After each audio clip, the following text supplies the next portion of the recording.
What's happening, y'all? This is Todd Wilson with another episode of Elevate Your Game. Today we have husband, father, director of Creators Basketball, director of Statham Academy. Did I say that right? Yeah. I make sure. I always make sure. Statham Academy, former college player, former pro, events operator, recruit. He does everything, ladies and gentlemen. Everything. Taylor Statham. Appreciate you, man. Appreciate you having me. No, thank you for finally. Hey, I'm sorry, man. We've been trying to plan this for months. I flaked a couple times. 100% my fault. I'm glad to have you here, man. It's all right, man. I had to reschedule as well, so I'm just happy to be here, man. I've seen all the great guys, coaches we're both connected with, come on this, so I'm just honored. You thought I was smart enough or good enough or whatever to have here, so I appreciate it. No, man, thank you. So we love to start this show off with the wall of hoop movies. Your favorite hoop movie of all time and why? Goodness, man, You'll only pick one. Plethora. Can only pick one? You got a runner up if it's that serious. I'm gonna say the little kid in me grew up on Space Jam. I probably watched it 1,000 times, but my favorite one has got to be He Got Game. Yeah, He Got Game. Just because it was like me and my pops growing up. And my pops wasn't to that extreme.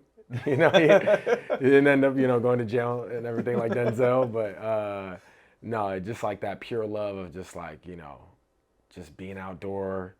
Like I grew up in North Hollywood, living in an apartment, and we used to have chain nets. And so just like the sound of that and his dad's voice, like it was just nostalgic for me, and then seeing him make it, I always wanted to like, be like a 5-star recruit and stuff like that. So like growing up, that was definitely my movie. Man, that's awesome. Yeah, that's it's probably the most popular movie with our generation. For sure. Just wanting to be that player. And so your pops used to play you and give you buckets?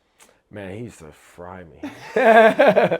Nah, he played college. He had offers, to go D1 and stuff like that. I think he had like scoring record in Florida in middle school, stuff like that. He was really good. He could shoot the ball like no other. And I grew up, like that's how I fell in love with it. I grew up watching him play at Bowman and North Weddington and just all these different parks, being like one of the only white dudes and just, hanging, talking crazy and hitting everything and, kicking people off the court. And yeah, man, that's where my love definitely comes from.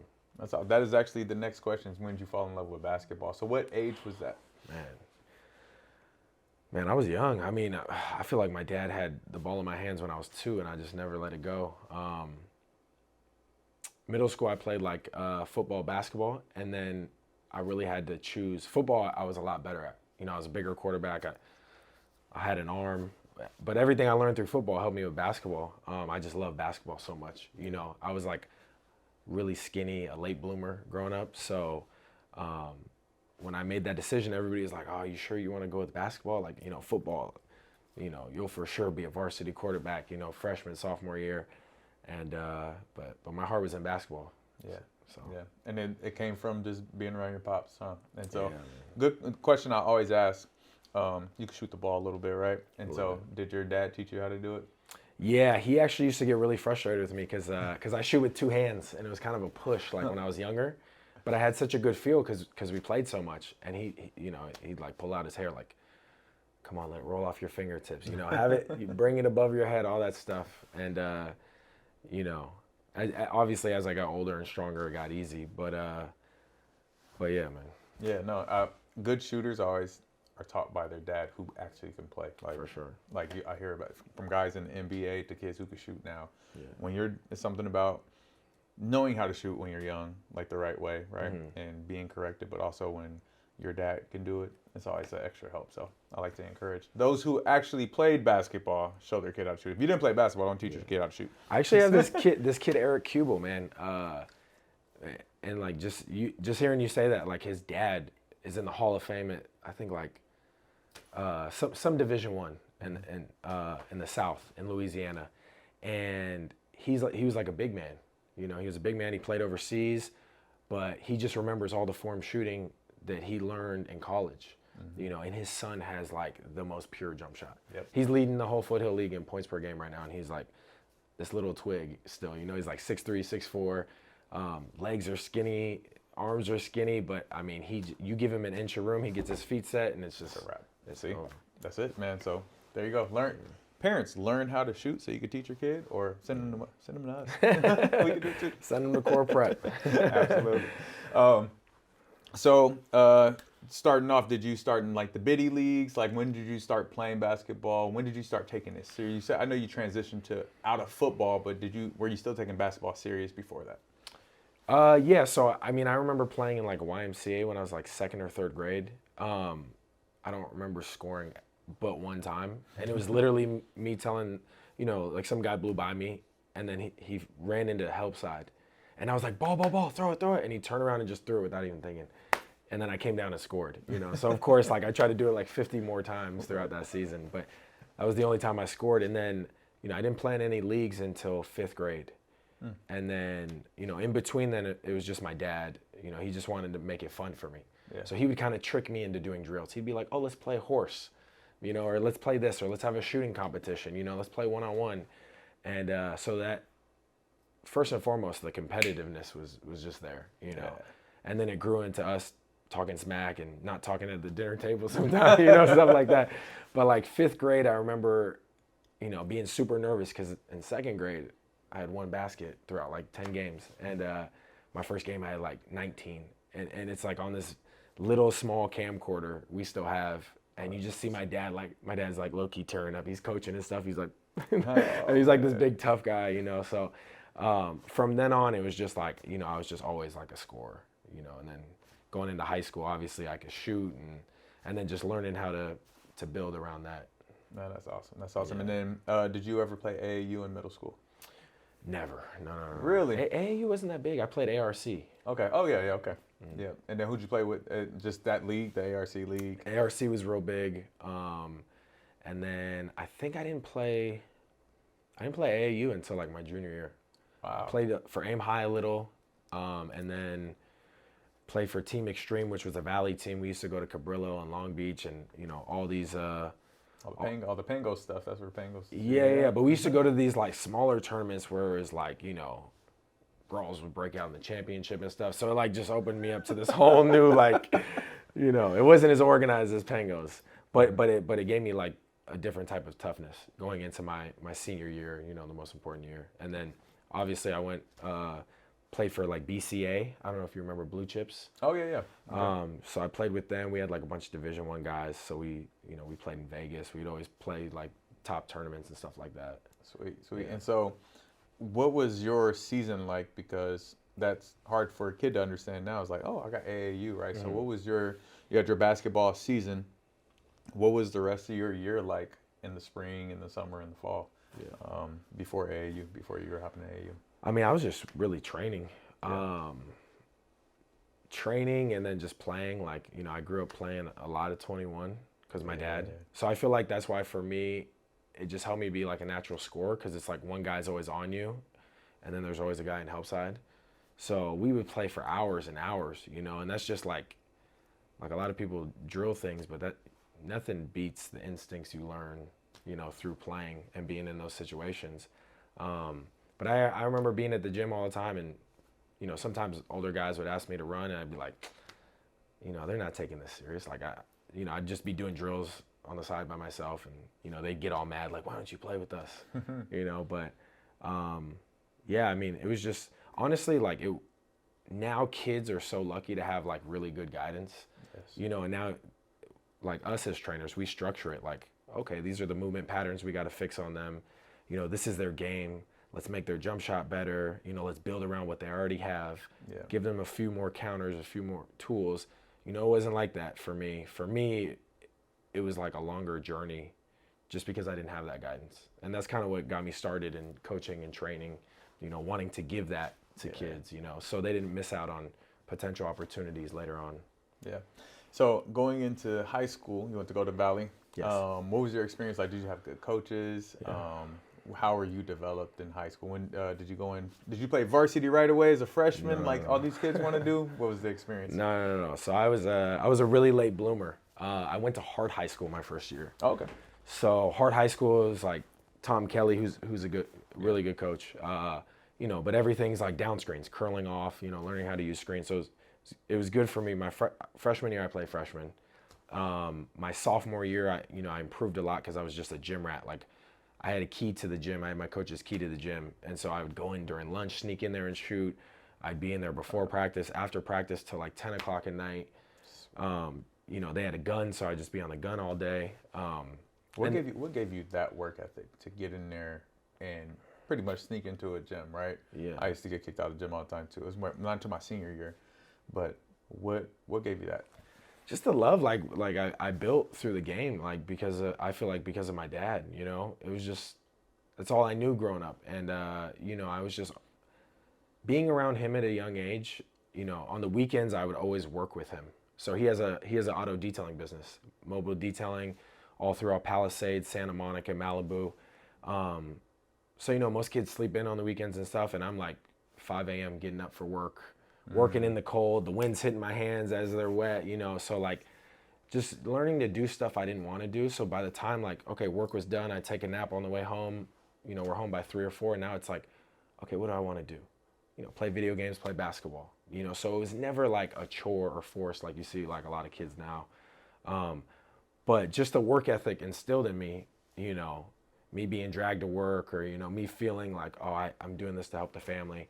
I feel like that's what created who I ultimately became, A sense of responsibility and earning kind of what you wanted to do, right? You had to put that work in before you got to do what you wanted to do for the rest of the day. I think a lot of parents miss that now because they want to give their kid a different experience. Like, oh man, I had to work growing up and help the family. Like, I don't want my kids to have to do that. But it's what builds the resilience and the toughness and the work ethic that you need. And so I love that, like, especially bringing them to your own job. And not all parents have that luxury of bringing their kid to their own job, but at least giving them some type of work. Me and my daughter, we're starting a garden. That's awesome. Like it's going to teach you patience because you don't have to wait for the stuff to bloom. We have to go and groom it. We have to water it every day.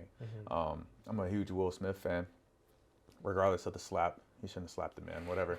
But he talked about his dad made him and his brother build a brick wall. It took them a year to build a brick wall in their garden or whatever. And that's where his mindset of brick by brick, like, hey, things take a process. There's a process that it takes. And I think kids miss out on that. And that's why they want to go and start right away. And they want to be the man in basketball right away without understanding there's work.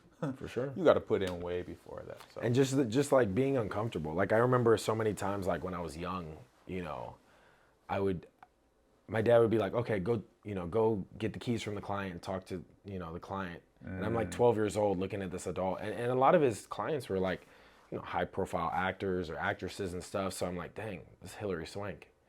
Like, so just being able to like have that courage and just really understand like, good things happen when you're uncomfortable, like I feel like a lot of kids, like you said, like their parents, work growing up or whatever. So now they don't want them to work. So they're just in the house all day. They're playing video games. So, they're just never outside of that comfort level. But if you want to be successful in life, everything's going to be uncomfortable. And just when you think you've like seen it or, been through it all, it's like, man, here comes another storm or another, adverse situation. But to get back to my high school journey. So like my sophomore year, I had gotten pretty good and I was playing with varsity.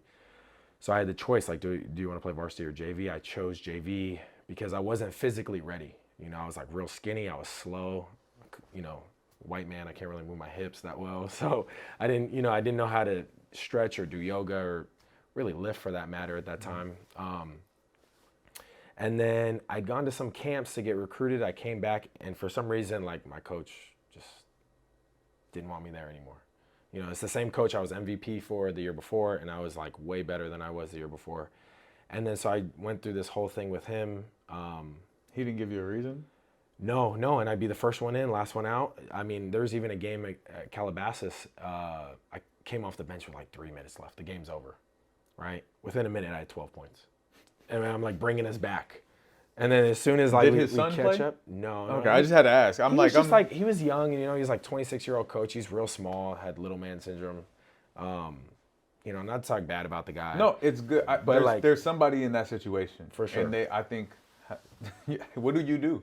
For how sure. do you act in that? So me as a kid, like I'm come from a household of respect, so I was always respectful. Always like, hey, what can I do? What can I do to get on the court? I want to help us win because we were like horrible. We weren't winning anything, and I'm just like frying guys in practice. So going through that and like being forced to have uncomfortable conversations, I feel like helped me grow ultimately.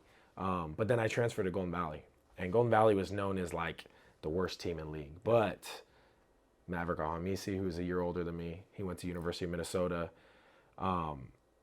He was having big sophomore year, so now he's a junior. Or no, when I came in, my junior year. Now he's a senior. Stevie Thornton just came back. He ended up at Utah State. Trevor Wiseman was our point guard. He ended up at the University of Hawaii. He should have been in the NBA, like dude. So we were stacked. So, I ended up leaving everything behind leaving my friends and stuff. And there's points where I was like, man, it's basketball. Is it even worth it?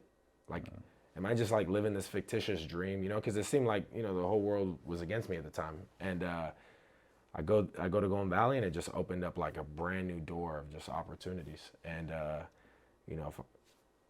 we won back-to-back Foothill League titles, got to play with a lot of amazing players, and that's what led me to travel ball and just playing, ultimately in college and overseas and stuff like that. And that's awesome. I want to touch on two things: just your change of environment, how it shifted things in your life, right?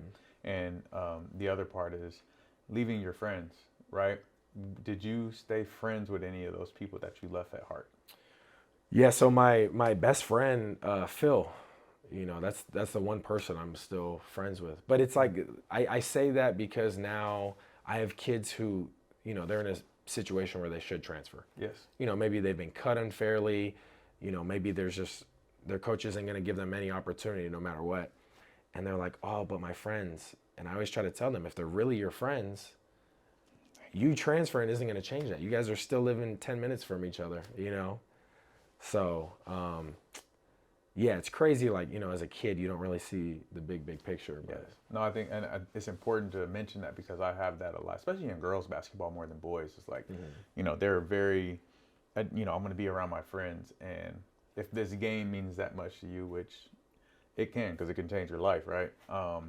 That your friends are going to be your friends. Like me and my best friend have been friends since we were 11, and I moved to Kansas. He moved all around. Our lives took different turns. We literally talked every week of our lives up to this point for the last 20 whatever years. We've been friends. That's awesome. And so if they're your friend, they're going to be your friend. If you're really invested into this game and where it can take you, choose basketball, and your friends should support that. They should understand that, and they'll continue to be your friends. So thank you for sharing that. Yeah. That's super important, and I don't think anybody has said that on this show yet, so I really wanted to highlight that. And then changing your environment, right? So you get into an environment where the people match your work ethic probably, right? They were striving for things. So talk about that experience and what it really did for you. Yeah. I went from a school where it's like, guys were thinking about other sports, or, I'm like the only one in the gym. Maybe there's one or two other guys, to an environment where the gym's always open. And now one of our assistant coaches, I don't know if you know Coach Shagun. He's on like NBC. He's like, I know the name for sure. Yeah. Okay. He's been around, AAU scene and stuff for the longest. But, he was in there, and then that was like, one guy who would train us. So he taught us like all these different, attacking off the dribble, and really things like I needed to work on. And just being around like higher level athletes and playing them each and every day, that just took my game to a whole new level. And I mean, even my coach, like, I bring it up all the time, Coach Chris Prince, he's a real old school guy. He always gets the most out of his players, doesn't believe in recruiting, is just super loyal to his guys. How do you get all these Division I players out of school if you didn't recruit? Talk about it. This is a good thing. Man, he had Trevor and Maverick. Like he just happened to have like really good, like two good classes come in, and he was building players up the right way. And then, but what I was gonna say about him is the one thing I love, and the memory that always sticks out is like, we were in the weight room one time and guys weren't going as hard as they should have. And, he was like, what is he, like 40-year-old man at the time? And I just remember him freaking out on us. And he was just telling us how we have one opportunity, and every day that window gets smaller. And he's like screaming, like he's shaking. He looks like any minute, like he could go into cardiac arrest. And he's like, He's like, are you kidding me? That's all you could do. And he hopped up and he did dips. And the whole time he's just screaming bloody murder at us. And he's a guy who doesn't work out or anything. You know, he has a family, he teaches, and he mentioned all that. And he's like, I could still get up here and push past my limits. And he must have done like 40 freaking dips. And as a kid, like especially like who just looks for motivation and just looks for things like that, I've always held on to that memory, you know. And I remember thinking like, dang, this is the environment I wanted. Even before we ever played, I was like, this is the environment I wanted to be in. You know, I'm glad I transferred. Yeah, man, that's crazy. The leadership, the example, being the example and being able to do. That's why I don't believe in coaches being out of shape. Like, sure. it really baffles me. Like, how can you be a coach and you're out of shape, but you're asking your kids to be in athletic shape? Like, those little things carry such a huge message in how we behave. Yeah. Your players are going to mimic and mirror your behavior. Yeah. And so it's like all these huge businesses. Like, don't you see like these CEOs who have like these fitness challenges for all their salesmen, or they're out there leading the charge, like even with workouts? That has nothing to do with what they're selling. You know, it creates such a mindset and a standard for everybody in the company. Yeah. You know, and I feel like it's the same for these kids who are so impressionable, and you know, whether they want to admit it or act cool, like at the end of the day, they look up to us, you know, and what we feed them is ultimately going to be the thoughts that, you know, dwell in their mind the longest. Yeah, I'm gonna go work out now. Like, man, I gotta get on it now. No, that's awesome. So yeah, let's talk about your high school experience as far as the games. Are there any memorable games? You know, you guys are playing at a high level. Yeah. You know, the Foothill League is ridiculous when talking about competitiveness. Mm-hmm. Like even last night, Valencia beating West Ranch. That was crazy. Yeah, and so just those little moments, right? They've been happening throughout the years. Any memorable moments for you? Yeah, there was a lot. You know, I didn't even mention my junior year when I transferred in. It's not like now. So I had to sit out my whole junior year. I didn't even know until right up before season. Oh, man. And I was projected to start and everything. And so, again, playing JV, it was like almost diminishing. You know, like, dang, I worked so hard. All these guys are D1. This is the type of player I am too. Like, I need to prove it. And just thinking like, you know, everybody in the city is just like pointing fingers saying, oh, he's on JV as a junior, you know, like, you know, and you hear it like, you know, why'd you even transfer? You know, so I put everything into my senior year. I just remember just like putting my headphones on and pulling my goal out where we lived, you know, out to the front and just like going ham every day. Like, boom, I'm having 50 on Valencia. I'm having, you know, 60 on Hart. Now, you know, I'm making them, you know, I don't know if kids do my that, pain. Man. Like, yes, I don't think kids do that anymore, man. Yeah. Like, take that energy and put it into working hard, man. And I didn't even know what I was doing. I was just like, you know, my dad would just always be like, man, are you gonna cry about it? Are you gonna prove them right? Or are you gonna go out there and prove them wrong and prove yourself right? You know, and just like that for me was always like enough. And then so my senior year to like be first team all everything, you know, all CIF, all league, you know, Daily News All-Star Game, Daily News Player of the Week, you know, and I was on a team with, again, I still look like a little boy. Like I had just grown to like 6'5", but I was like 165, you know, and Trevor, who I was always kind of in his shadow, he was 6'8", like 215. Ripped. Never grown man. And then of course everybody, like all the, you know, trainers back then were like, oh yeah, come work with me, like I'll work you out, you know. They're like always, and me, I was just, you know, I was just left in the background type of thing. So that always fueled me. But yeah, to have that big senior year, I just remember when we went to the playoffs and we played Bonita, and they had a couple guys who went NAI. They're a really well coached team.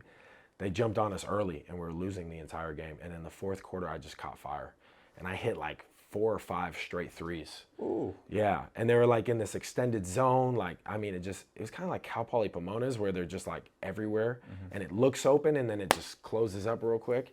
And I just remember like, you know what, I'm gonna just go out fire, and like I was made for this moment. Like I don't remember what my coach was saying. I just remember like telling myself that, and I just hit 5 straight threes. And I had like my biggest game of the season, which, I mean, was 27. It doesn't seem big now, but I averaged about like 19. 27 in high school. Yeah, but I mean, I have players who are like 30 every other game, you know, like, but yeah. 5 or 6 threes in one quarter just by itself is crazy as well. That's awesome. I remember just like that, man, that was my moment, just turn into the crowd and like, you know, throwing up my hands and stuff, like, And yeah, man, it just made it all worth it. That's being in the zone, that outer body experience. And what do you think it takes to get to that point? Because I don't think everybody experiences that with basketball. What did it take to get to there? Balance.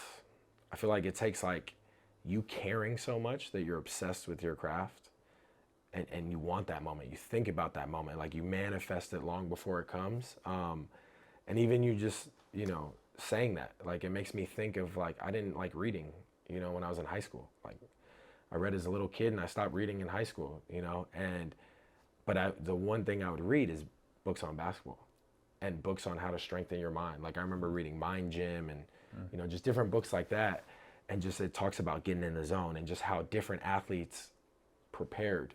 So I'd always like, because me, I'm like, I care so much that I'd be super hyped. So I might mess around and get 3 fouls to start the game, but just learning like, okay, this is what works for me.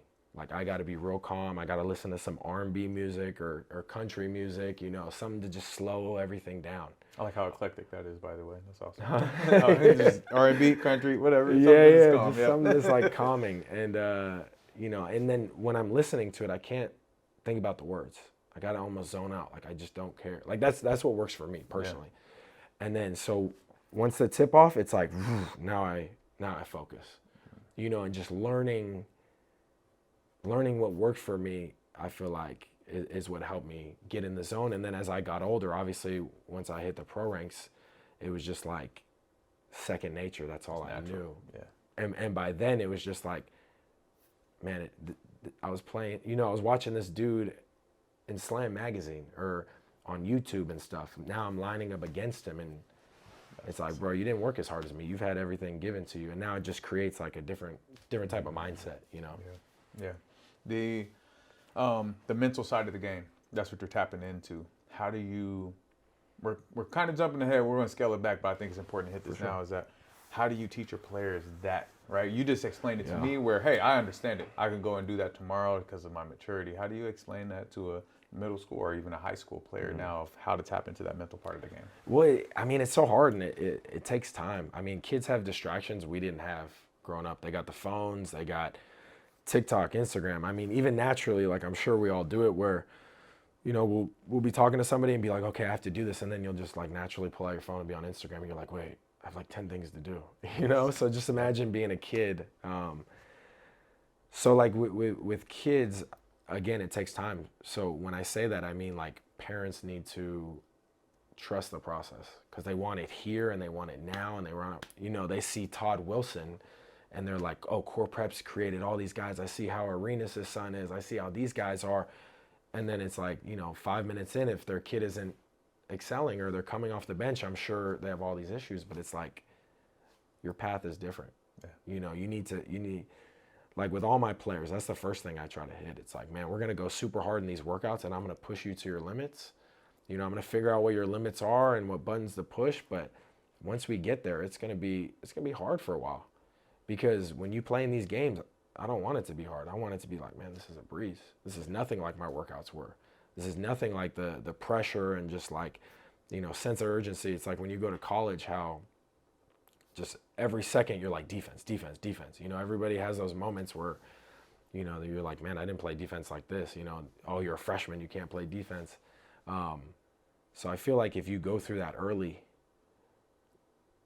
you're not going to have these problems. And then your coach is going to trust you. And then if you're doing what the coach wants, and you've been prepared, you've been in an environment where they're speaking the same language the coach is. Yes.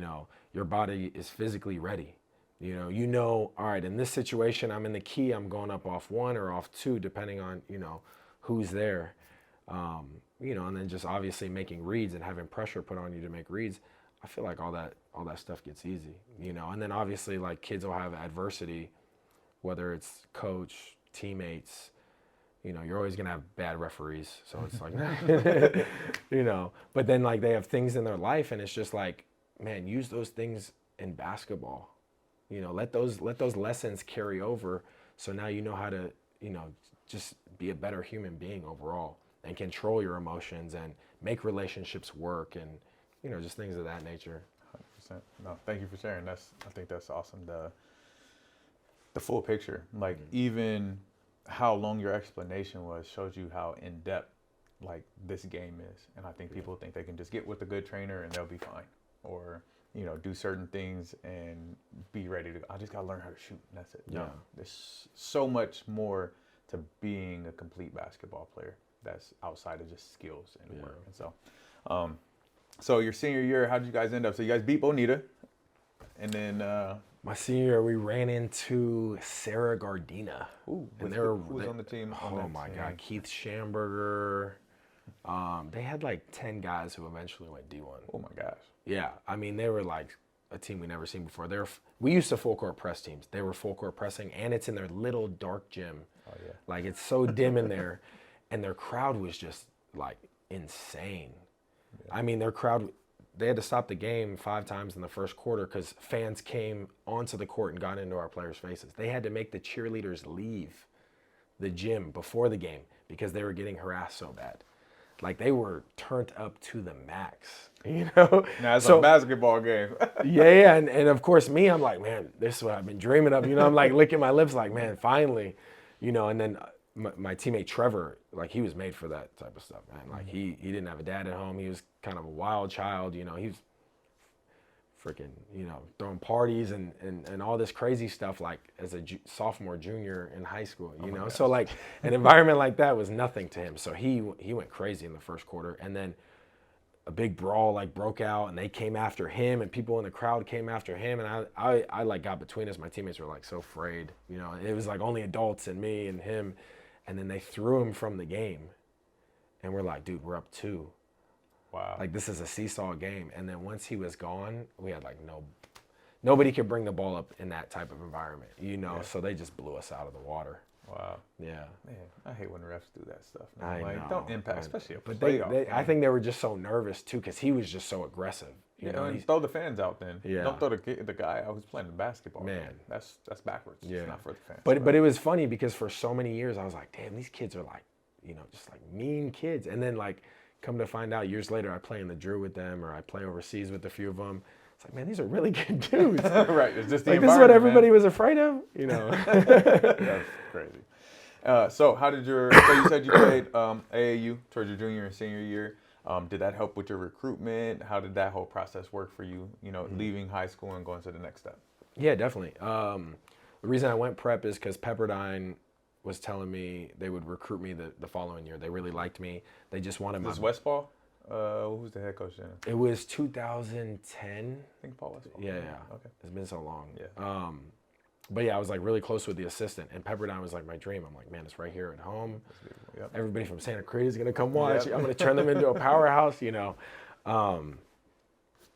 But yeah, so they wanted me to go to prep school, but at the time I didn't know anything about recruiting. So I was just sending out a million emails, coming up with the email. I mean, for years, even before I made varsity, I was like filling out recruiting forms and stuff. Like, I just wanted to get on people's radars, you know, and that's why I tell kids now. I'm like, man, if you really want to like get recruited, you got to do it. You got to have your YouTube videos, you got to have all your stuff out there when they Google your name. Like, when they go on your Instagram, they better not see anything that might be detrimental,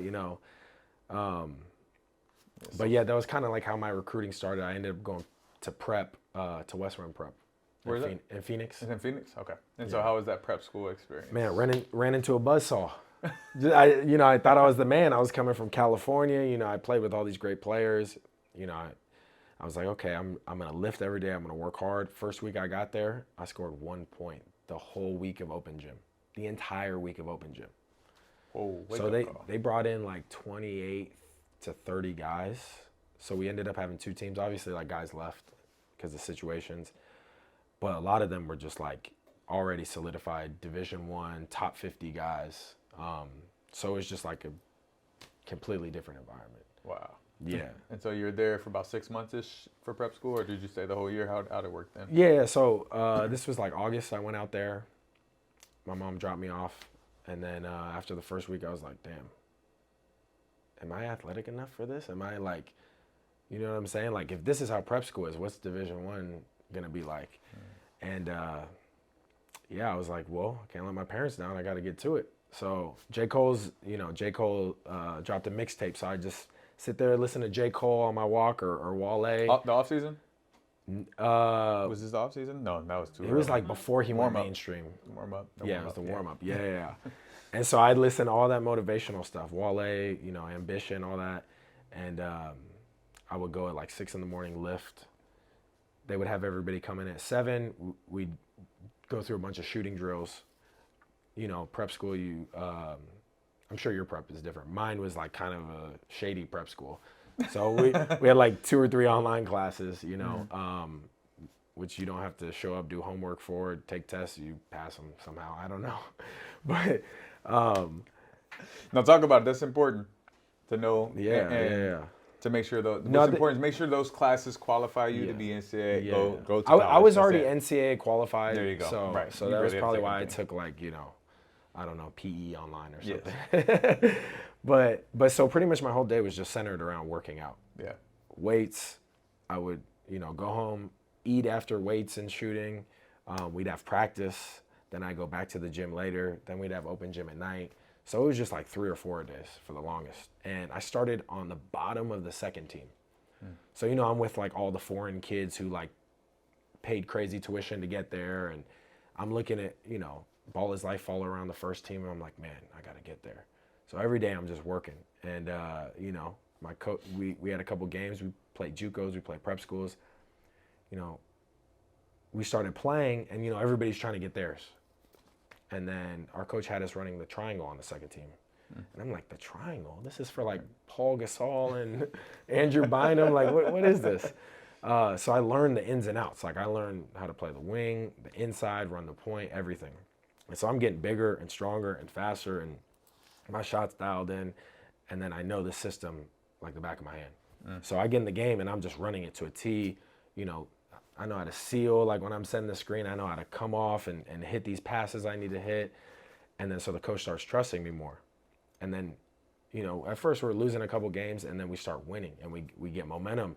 And then all of a sudden the teams that the first team is losing to with all the D1 guys, the second team is beating, right? And then all of a sudden, we're playing like these top ranked JUCOs in Arizona. And, I start having some big games, 20, 25, 26, 24.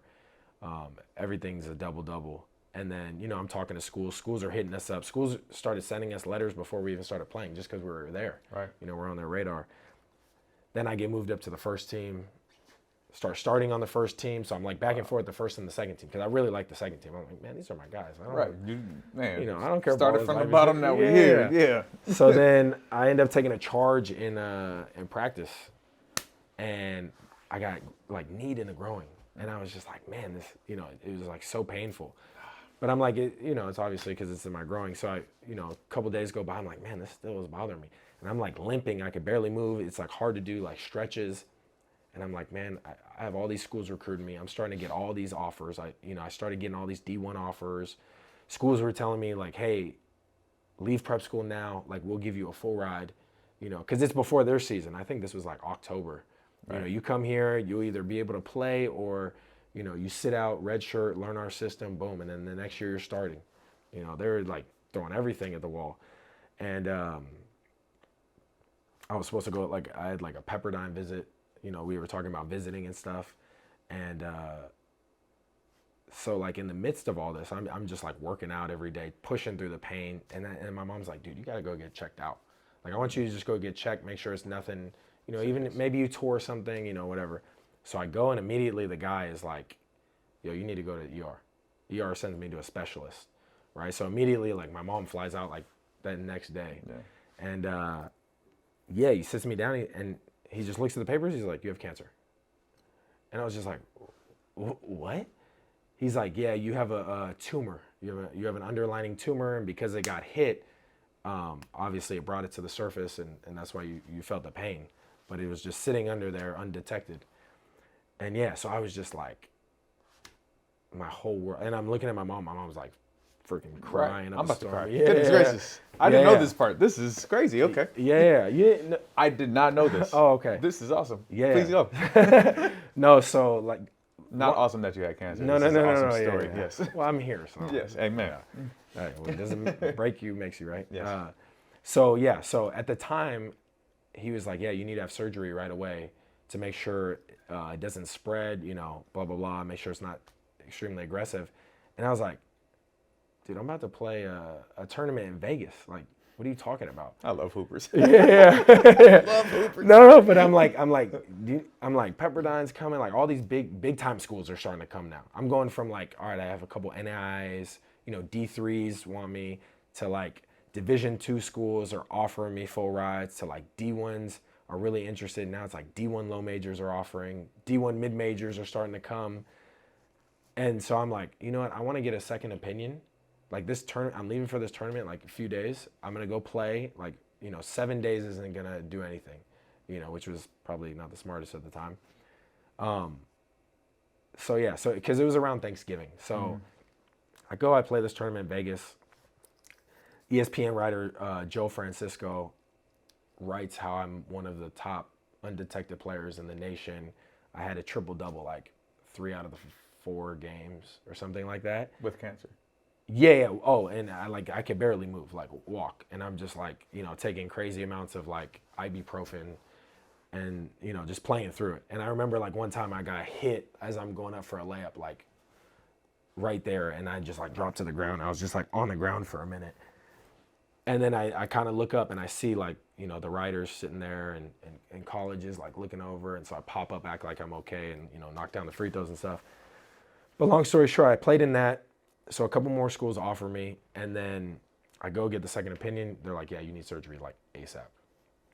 So I get surgery, and then this is like, December, beginning of December. So I start working out again because I'm like, man, I want to go back and play, but I need to get back in shape. Like I couldn't move for like a week or two. So I just cut the tumor out? Yeah, so I had testicular cancer. So they actually, so they actually removed my testicle. And at first, as an 18-year-old boy, I'm like, oh my God, like, what are people gonna think? They were like, do you want to put a fake one in? I'm like, no, what the, like some people are like really insecure about it. Okay. And but the only thing that bothered me was like, all right, I hope it didn't spread. Yeah. And then just the ability to like have kids again, because they were saying like, that would be affected, and so long story short, I start working out at Castaic again every day with my dad. And then Christmas comes, I get to spend Christmas with the family. The next day I go back to Arizona, right? Did the doctor clear all this? I have to ask. Yeah. He said I'm good. So as soon as they cut it out and you're good. So I took some tests. They said they would let me know if anything unusual pops up.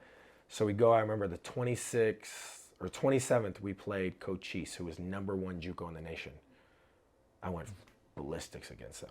I went crazy. I mean, and the whole time I was like sitting there. At the time, Austin Rivers was like the #1 player, and I was just watching his game, misdirections and like things that you didn't really see back then, And I was already playing with Kiwi Gardner, who's like super shifty.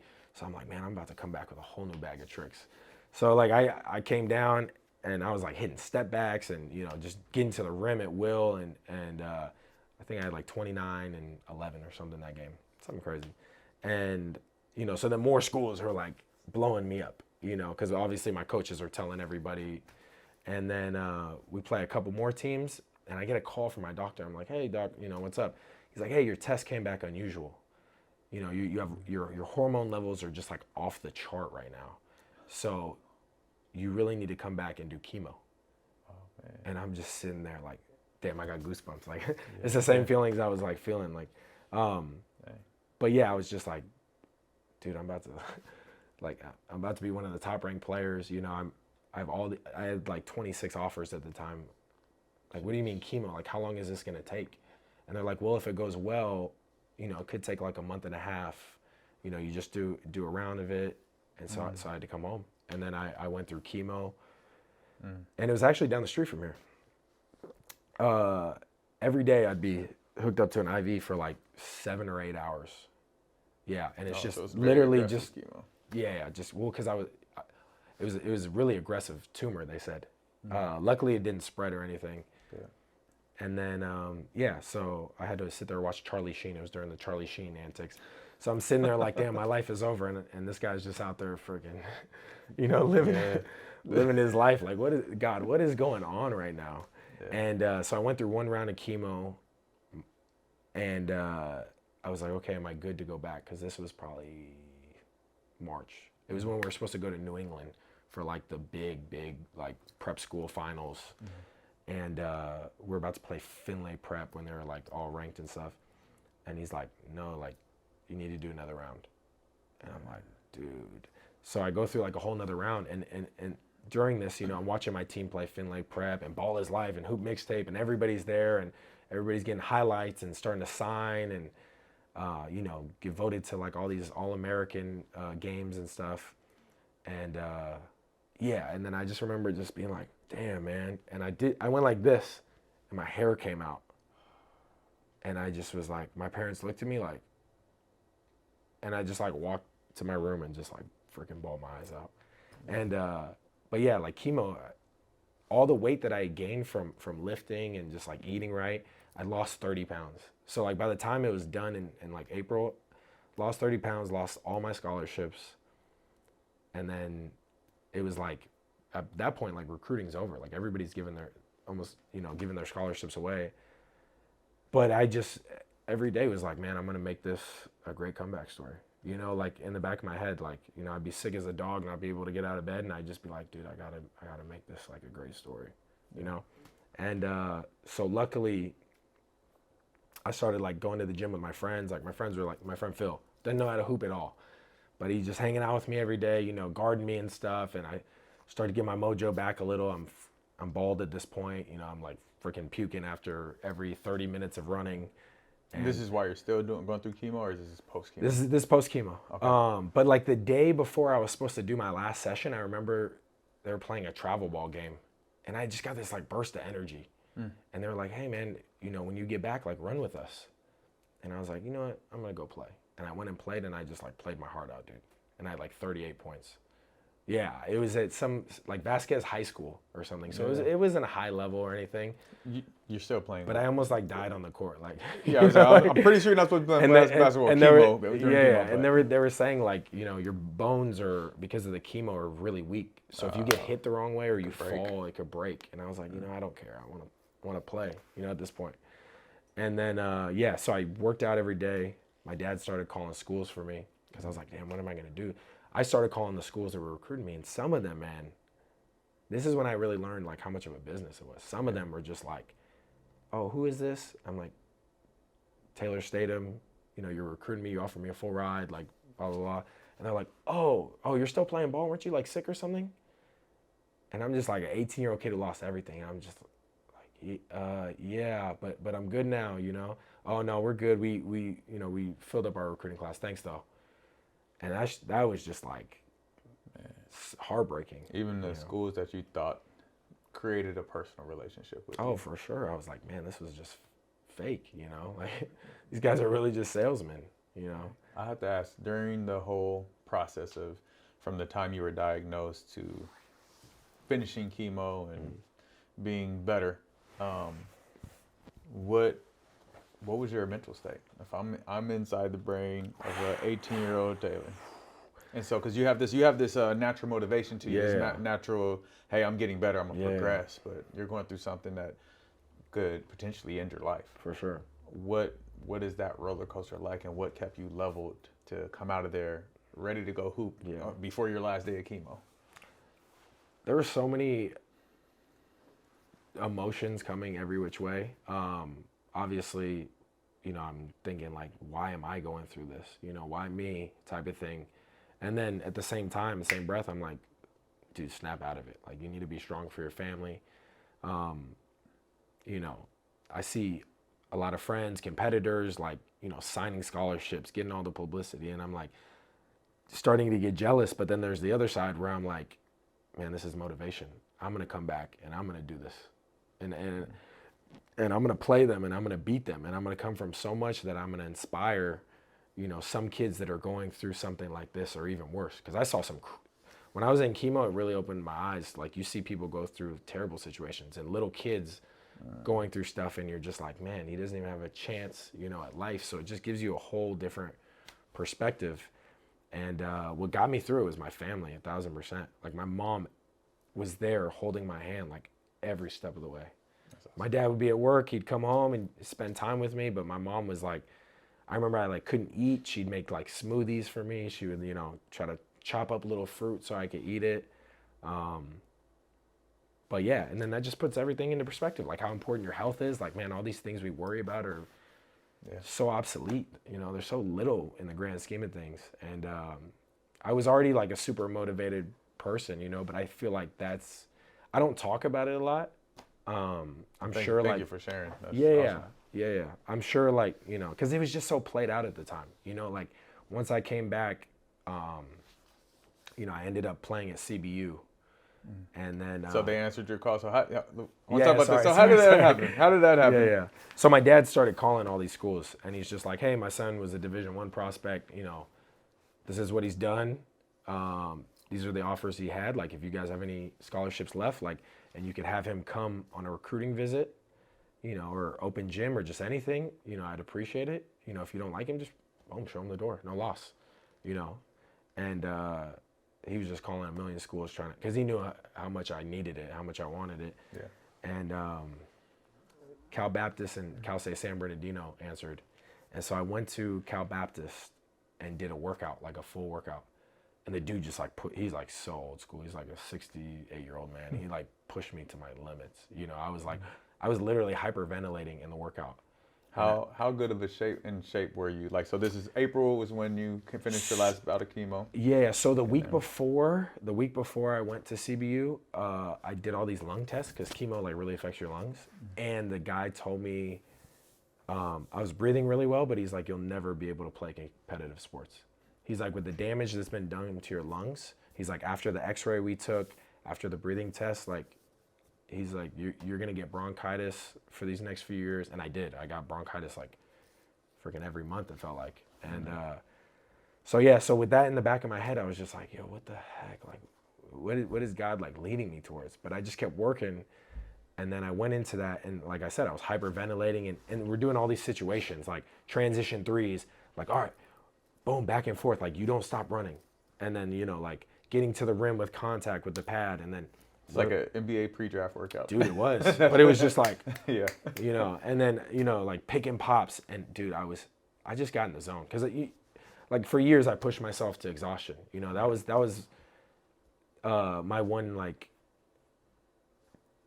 thing that I was just great at, was just like being able to take my body to limits that other people couldn't. I wasn't as athletic as you. I'm not going to dunk on you. I'm not going to outrun you in a full sprint. You know, you probably lift a little more, but I'm going to go 100% till I die, you know?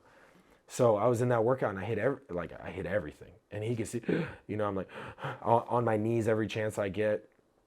And he was just, you know, blown away at the time. And he's like, you know, I want to give our last scholarship to you. And I was like, okay, cool. I'm going to go to San Bernardino tomorrow. Because he was saying at first, because it was a private school, he was saying at first like 3/4 of a scholarship. And I was like, okay, cool. I just want to see if San Bernardino, I was like, because I don't want to burden my parents anymore. Like, you know, chemo. Medical bills were insane. Right. Went to San Bernardino. My dad took me this time. And, you know, met the coach. He's like, oh, you're Taylor. Hey, nice to meet you. Thanks for coming. I was like, oh, okay, cool.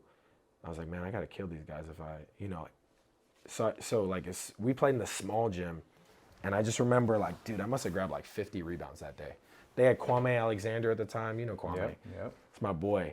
But I was boxing him out with everything I had. Just grabbing rebounds with one hand, holding them with the other. You know, I was probably playing like a little dirty at the time too. And I remember, like, you know, I was hitting a bunch of threes. And I remember the coach stopping the open run. And he's like, you know, cussing up a storm. You MFers, like, blah, blah, blah. You know, he has a super raspy voice. And he's like, this kid isn't even a freshman. He's coming in here from being sick and he's out rebounding you guys. Are you kidding me? He's like, how are we going to make it back to the Final Four? You know, he's just like screaming at these guys. And then after, he's like, hey, come in my office. Like, you know, all of a sudden he's like really intrigued. At first, he didn't want to give me any time of day. He's like, oh, yeah, thanks for coming.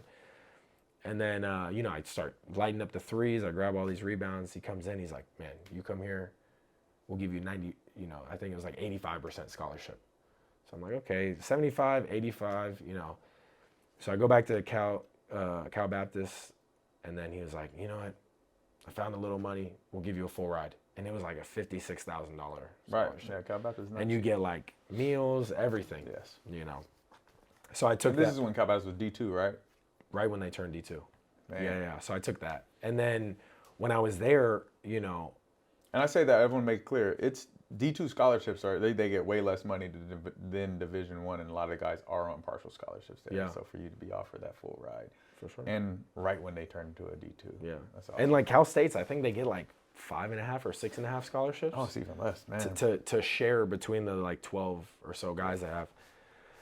But I end up going to Cal Baptist, and then Yahoo Sports wrote this big article, right before season about me overcoming cancer, and it just had so many hits. It was on the cover of Yahoo, and then all these other sports sites took it, and then ESPN Radio is calling me, and then all these, because it's not very often that somebody goes through cancer, chemo, all this stuff, and then bounces back and is playing college basketball. Right.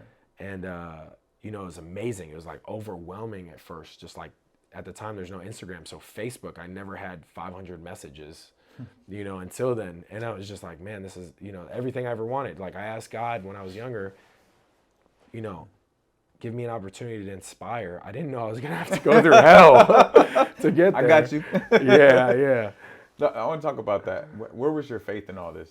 Going through cancer, and you mentioned asking God for these things, and God bringing you through these things. Where did your faith lie during these times where you're against extreme circumstances where you never thought you would be, and you're right there reaching your dreams, and it gets taken away, and all that. Where's your faith lie in all that? I mean, it was in God, man. Like it had to be.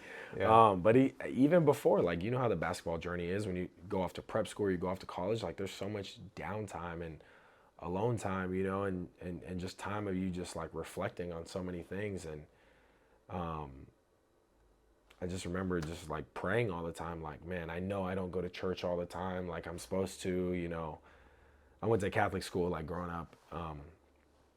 And so like, I used to always go to church, and then in high school I was like, man, I've, been down that road. I have my relationship with God, and I was kind of like stern on that.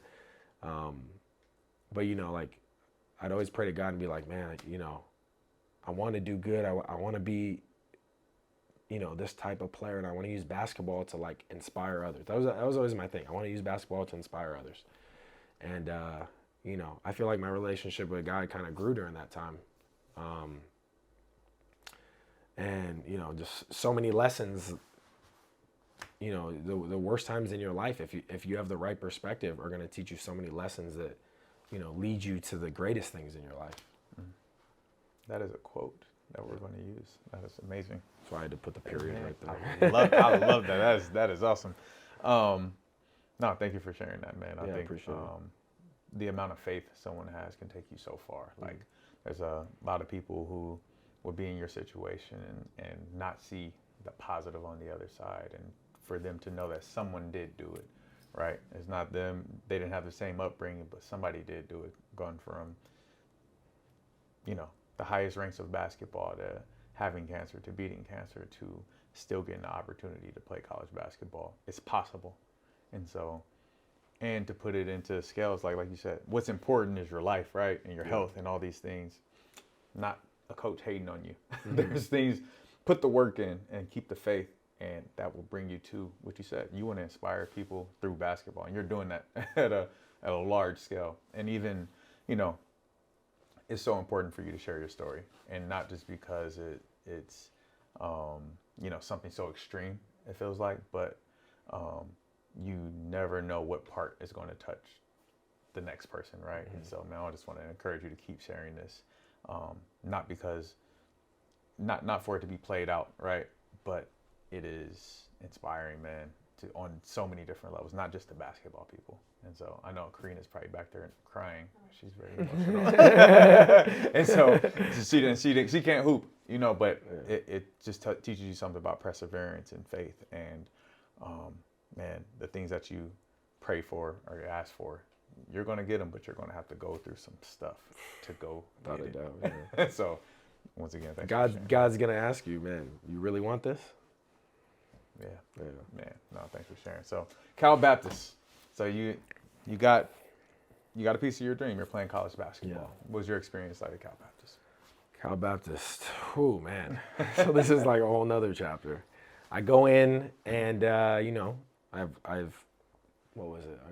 I signed in May all the way to August. I'm just 3 days. Sorry, you did this in May, this workouts? Yeah, it was May. It was like when school was ending, late May. That's crazy. Yeah. So I just started doing 3 days. Like, all right, well, they say my lungs aren't gonna be up to par. Like, whatever. I'm never gonna tell anybody that because I don't want anyone to hold that over me. Yep. So I just started running every day, playing, lifting, doing nothing but like Steph Curry type drills. Because I'm like, yo, if I'm gonna get in super shape, like I gotta just be coming off and hitting everything, especially at that level. And I go there, and then I just meet like this coach from hell. Like this dude was like crazy, man. What does crazy mean? What is it? Just expectations are not level. My goodness. If you can. What's like a nice way to put it? No, you don't have to be nice. Yeah. I want you to be real because once again, somebody may be facing this. So how would you? If it was 2023, he'd be fired right now, like in a heartbeat. But he just put his players through hell and just like say all these crazy things to them and just take them out of their game. It was just things that were like my best friend at the time was this dude Ivan Patterson. He coaches JUCO in San Diego now, but he's a freak athlete, like just a dog, like a coach's dream. Wants to sit down and play defense, like just the ultimate athlete, wants to get to the rim, wants to turn his teammates up. I mean, and this dude would just try to mentally break him every day. Bring him off the bench for no reason. He'd be like, Ivan. And he'd be like, yeah, coach. He'd be like, why do you look like that? You just look like you're not ready. Just like little things like that. Like to just throw like, like, again, a 19, 20-year-old kid, like, just throw him in a loop. Like, this is somebody I look up to, like, who's supposed to be a father figure. So, like, I go in and I kill in the open gyms. I'm killing in practice. And then I end up playing like 14 out of our 28 games, play like 4 minutes a game. So I feel like a complete failure. So all these people message me on Facebook and like, all these people we play are like, man, I read your story on Yahoo. Like people, other states, countries, whatever. And I'm like, man, I got all these people on my back. And then I go in and I just have a horrible year. And there was times where I was like in his office and I'm like, coach, I'm ready. Like, what do I need to do? Oh, you're not ready. We're about to play this senior. He's a 2-time all league. I'm like, and in the back of my head, I'm like, dude, I was a Division I prospect playing with like future NBA players. This little D2 undersized 4-man is, who isn't even finishing like at the rim, isn't, going to be a problem for me. And he put me in and I do well. 8 straight points, boom.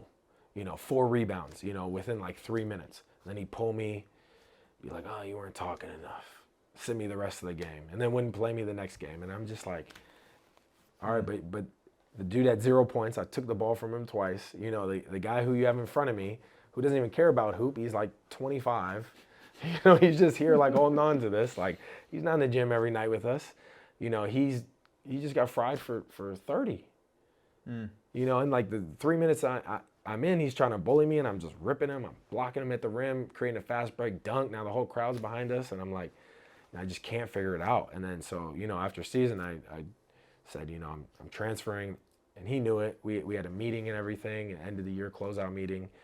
And he's like, instead of just like shaking hands and that being it, he's like, do you think you're still sick maybe? Just say, he'd always say stuff like that. Always. That's why I was like, man, this dude's from hell. And that's like the nicest way I could put it. And so he would say stuff like that, and then he'd be like, I just don't think you're cut out for D2. Maybe you should try JUCO. And I'm just like, look, I really don't care your opinion. I appreciate, you coaching me this year. Like, I'd like to leave on a respectful manner. If you could just sign off on my release. He's like, before I do that, I just want to make sure we're going to have recruits coming here. I don't want you bad-mouthing me because coaches are going to call. And as long as you don't bad-mouth me, I'm not going to bad-mouth you. I'm just like, okay, dude, like, whatever. Like, I won't even talk to your recruits. I don't care. I just want to, felt like jail. I want to do my bid and get out, And then, so I go back to Cal State San Bernardino, and they're like, hey, we actually have more scholarship money this year because we had a bunch of seniors graduate. We'd love to have you. San Bernardino was like a ranked D2 every year. Yeah. They're like a storied program. I go there, and I just run into athletes I've never I'm sorry, seen. who is your coach at Cal Baptist? Because we could just Google it. You just need to say his name. What's his name? Croy. Tim Croy? Tim Croy. Is he still coaching? No. The next year, yeah. So the year after I left, so this leads me into the next part. I go to Cal State San Bernardino the next year. And they're a way better team, way more athletes. You know, Kwame is there, like breaking down backboards and stuff. And one of our first games was against Cal Baptist at Ontario's arena. And we played. I started. So he had to see me start on a better team. I came out, played like almost the whole game. Had double digits. You know, I had some big key plays at the end. And then at the end of the game, you know, we're slapping 5 and everything. Good game. You know, all my boys are like happy to see me, like, man, you got us. You know, like I'm like talking smack to them. And, you know, he just tries to be like, oh, good game. And I pull him into his ear. And I was like, hey, maybe you're not cut out for D2. You should probably go back to NAI. Yes. And he just like was shocked. And he just looked at me like, and that was like my moment. That was like, and I never been a disrespectful kid. I always looked up to my coaches. I don't approve of it, but I approve of it, man. Some of these grown men who take their insecurities out on kids and try to demean them because of whatever they went through in their life while they're trying to grow them. Like, your job is to literally grow somebody, and not even about basketball, about life, and to demean them like that. Like, there's a difference from like some tough love motivation and then terrorizing a kid in his mental, man. It happened to me. And so that's why I'm like so passionate about you not being a jerk. For sure. Like, there's a way to do this crap. So thank you for calling him out. Yeah. I'm glad he got and fired. I forgot, like the year before when I was there was an assistant coach who had just come from like another D2. And you know, he was the type of coach who'd pretend to be all our friends and, you know, hear all the stories the older guys were talking about, you know, partying and stuff, and then he'd go back to the coach and squeal. Right? He was that kind of guy, trying to move up the ladder, you know? And then so, you know, obviously I'm not seeing eye to eye with my coach. And I remember we went to Grand Canyon University, played in front of a packed crowd. We ended up losing a game. And I was just like freaking pissed at the end of the game. You know, like he puts me in the game. I get a couple rebounds and he just takes me out right away. And I'm just like, why'd you take me out? And he's like, don't talk back to me. I'm like, no, dude, like I'm sick of this. Like we're getting killed. And you're putting guys out here I'm killing every day in practice, you know? He's like, don't say anything to me. And so like, you know, I'm going, they're trying to give me a high five and I don't like give high five to like the coaches, like the fake coach, you know? The other coach, Coach Coleman, who's, I think he's at Biola now. He's an amazing coach, amazing dude, you know? He was just always A1. But this other one, you know, was like, started cussing me out on the bench. F you, you know, every word in the book. I don't know if I could say it on here. Thank you for bleeping it out. Yeah. And then, so I'm just like, man, don't even talk to me. Like, what are you talking about, bro? You sound weird. He's like telling me he's going to beat me up after the game. And so I'm like, dude, you sound weird. Like, don't even talk to me. And so we go to start going in the tunnel, and he's like just screaming at me bloody murder how he's going to beat me up. All this stuff. We go in the locker room after the game. You know, my coach is just like, he's just sitting there like not saying anything. And then the coach is just like, the disrespect from you, blah, blah, this is why we're losing. You know, just call me every name in the book in front of everybody. And kids even stood up, like my boy Ivan and stuff, and he's like, hey, coach, like, I never disagree with you, but, yo, you're being out of line right now. And he's like, you know what, F you, blah, blah, like, started going off. And I was just like, man, like, is this what college basketball is like? So I had to go, just like you, I had to go through, like, so many instances where it's just testing. But I mean, at the end of the day, you learn, like, you learn how to handle yourself. Like, looking back, I'm like, man, I wish I would have, you know, done a few things different. You know, I wish I would have spoken up. Because at the time, I was just, like, in shock. Like, I can't believe, like, I don't want this to be worse. You know, we just lost. Like, I don't want everything to be on me. What would you tell a player going through that right now? What would you tell them to do? Because it's still happening, unfortunately. I would say, yeah, it's happening all over the country. You know, at every level, high school, you know, JV, college, everywhere. I would say just like, one, carry yourself like the person you see yourself becoming. You know, you want to be first team all league guy. Like, there's a certain demeanor you got to have going into every practice, every film session. You got to be the first one there, last one out. You know, you got to be the guy holding the job before you get the job, type of thing.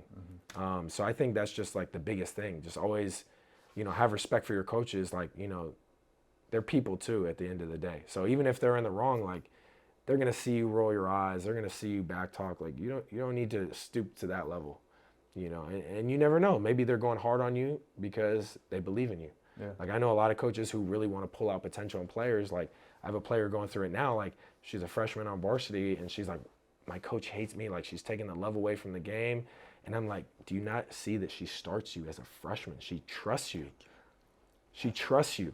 She's trying to mold you into the player she needs you to be next year when all these seniors leave. Like when they leave, It's going to be a lot different. that's 50 points out of the 59 points you guys score. You know, so I think just them seeing the bigger picture and them using everything as motivation to get better. You know, it's like, all right, if he's wrong, like go prove him wrong every day in practice. If he's wrong, go, you know, you feel that anger, go in the weight room.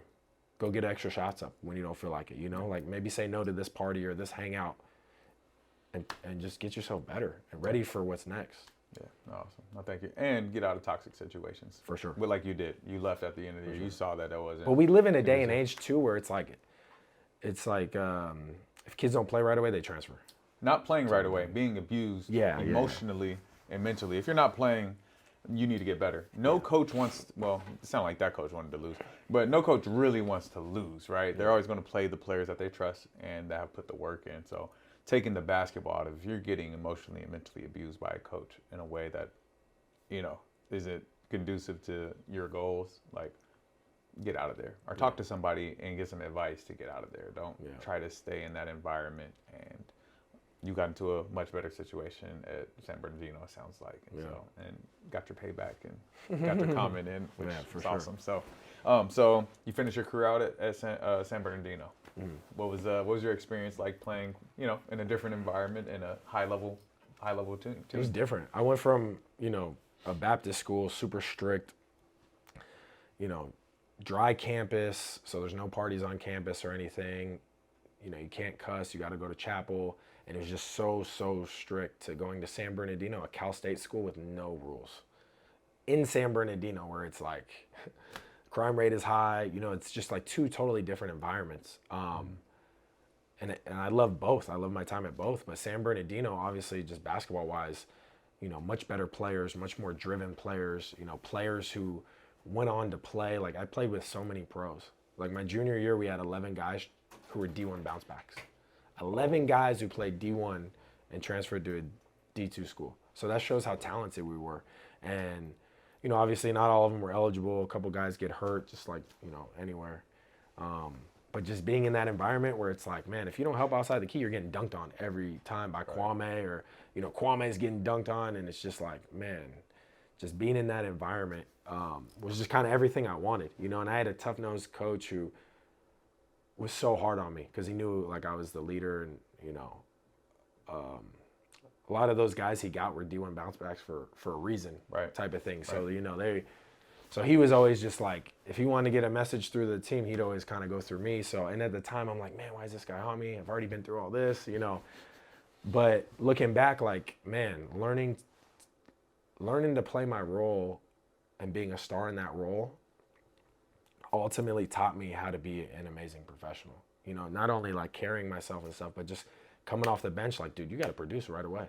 Like, if you don't, the All-American's going back in, or the first team All-League guy, you know, or actually this D1 bounce back who's probably better than both of you guys is sitting right behind you waiting for his turn.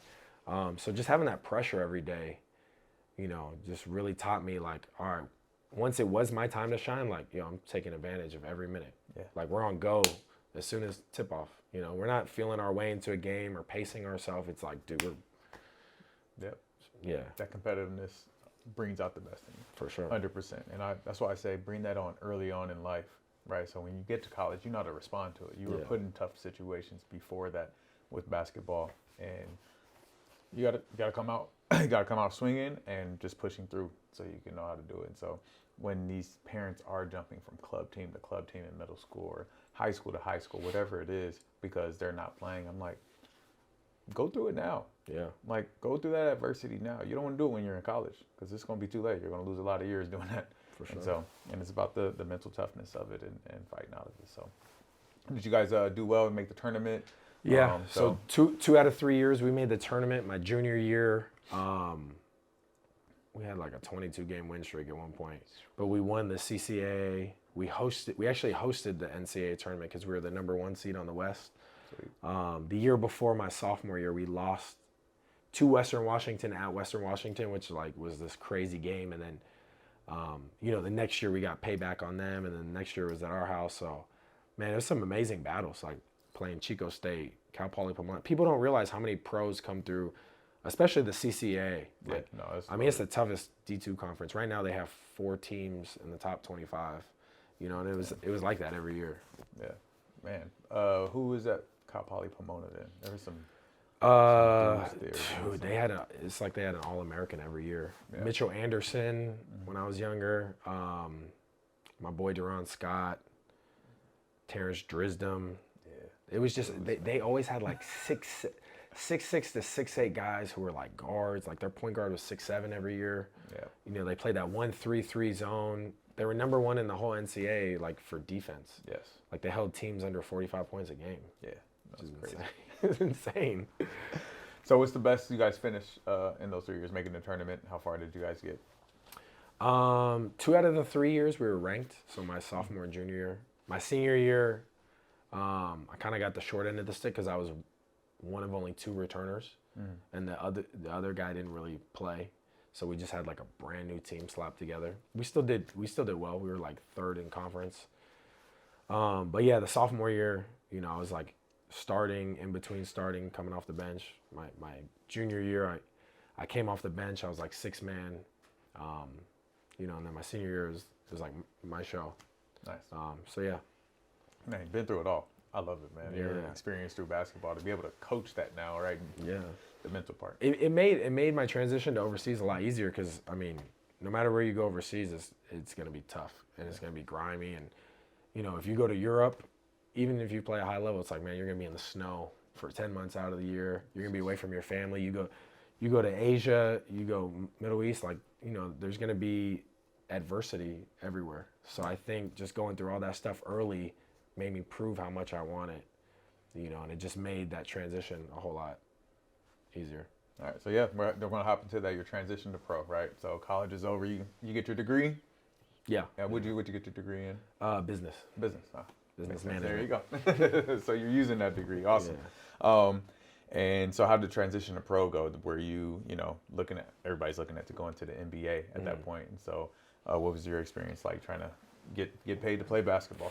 Man, I didn't even know what to do or where to start, I just knew I had to market myself kind of the same way I did before college, with YouTube videos, sending out emails to agents, just networking, playing in the JBL Prime, playing in the Drew, just being around all the guys who do it, But I was clueless to everything. So, I had an opportunity to play like 3rd division in France for like $1,500 a month, and I was like, that's cool, but it's gonna take a while. With my dad on the weekends. Yeah. Like I want something bigger. I'm part Filipino, so for years, like while I was in college, they'd hit me up about playing in college. Like I even had a college coach and his managers come out here and watch me play, and they offered me money to play out there, and this, that, the other to leave school early, and so I tapped into those Filipino roots because the year before my good friend Jahar Purdy, he went from Cal State Stanislaus to the Philippines. So I ended up doing like a tour out there and going with like a group, and they brought like the top Philams, like Filipino American players, and did really well. Like a lot of people were impressed. I connected with this agent, and he got me on this team. So I came home for a little, and then I went right back, and I played in like the smaller league, like 2nd league, while I'm working on my paperwork and trying to figure everything out. And I just kind of got thrown into this craziness like I'd never seen before or even thought was like possible. I went out there like bright-eyed, bushy-tailed, like, this is going to be a great experience. I'm going to play pro basketball, and that's it. They have crazy fans. It was crazy fans, and then it was like, a whole lot of gambling going on, a whole lot of like, just craziness. Yeah. But I got paid like, more than I probably should have at the time. And, as far as like my paperwork, I trusted all these people to do my papers and kind of help me with that process. And it was just like a whole lot of people talking. And, So, frustrations boil over. I end up, finishing my season out and then coming back home and just being like, man, is this really what I want to do? Yeah. And yeah, I stopped playing for a while. I went full time with coaching and creators and everything we have going on. And then, the itch came back and I played in the Drew and then, opportunities started popping up again. Who'd you play with in the Drew? At the time I played with, so I started with like the Panthers with Coach Pops. Mm-hmm. I went to Hard Times. So that was like a cool experience because like, Hard Times is like connected with the Crips. So like we'd always have like an army behind our bench. And it was just like a whole different environment when we played, and then, but we'd have like guys like Pierre Jackson, all these NBA players coming, but it was just like, I would have to go down to Watts, like this little old gym at Watts, and all the dudes like from the hood would be out there like, oh, what's up, man? You that white boy hitting all those threes, like, and then they come. Basketball gives you a pass. It's awesome, crazy. man. But then what that turned into, because my coach ran that gym, was during COVID, no gyms were open. And so I was training like 50, 60 pros because of that gym.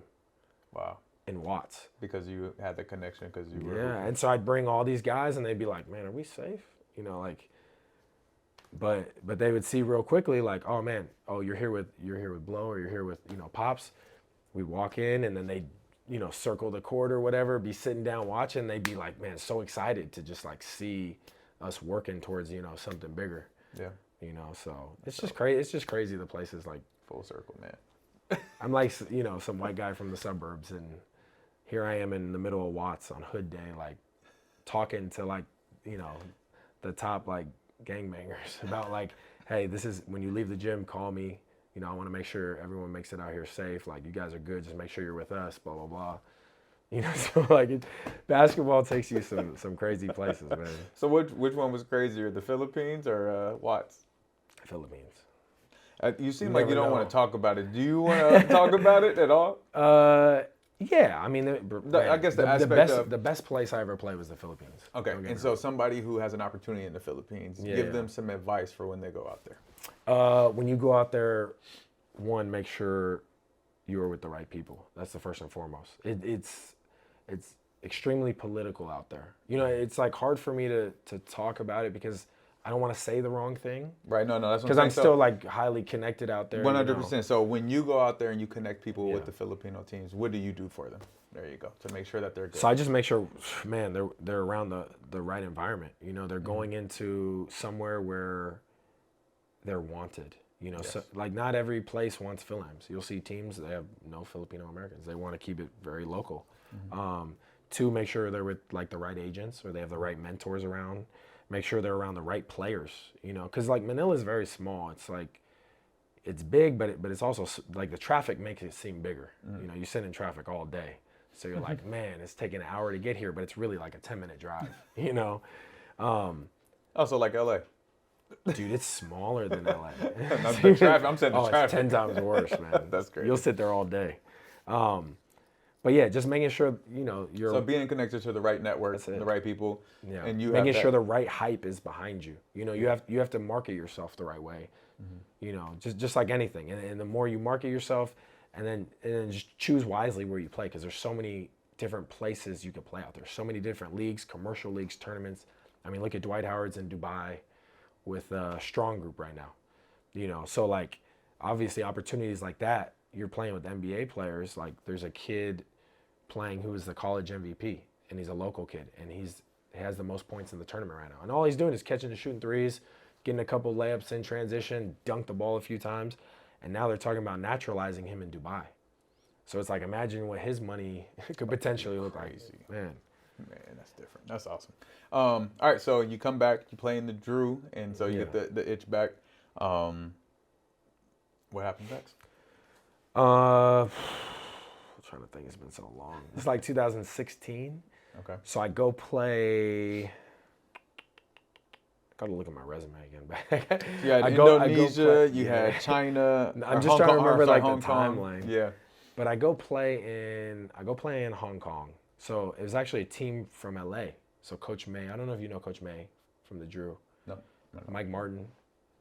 So they have a team. They're like, I never played in the Drew. okay. Yeah, so But yeah, I know you know, like, I know you people, like, but yeah. just like Keon on and stuff. Yes. But yeah, so Coach May, was having this team go to Hong Kong. Like I got invited through these other guys. I went to the tryouts or whatever because they're having practice every week, and I was just torching these guys. Van Gerard was there, a whole bunch of guys that, like, you probably know. But then I'm working so much and helping the kids here, and like, at the time, like, my brother's playing in college, or about to play in college. A bunch of my young guys I started training are just moving up levels, So I'm like so focused on them, and I'm like, man, I gotta make money. Like that little money, like it was a lot of money, but I only played for like 3 months. I bought my mom a car, and most of this is gone. Good money.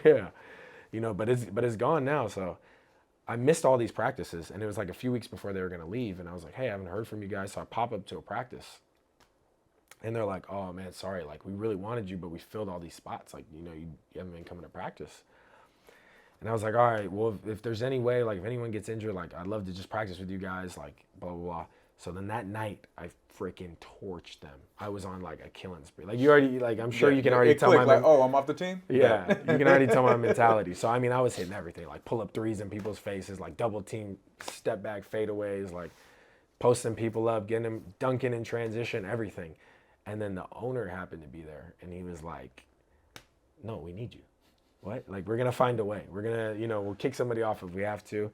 And I was telling him, because, it's a tournament in Hong Kong. They have to bring a certain amount of Asian players. That's why some Asian guys who play D3 who aren't at the level like Van and them were there.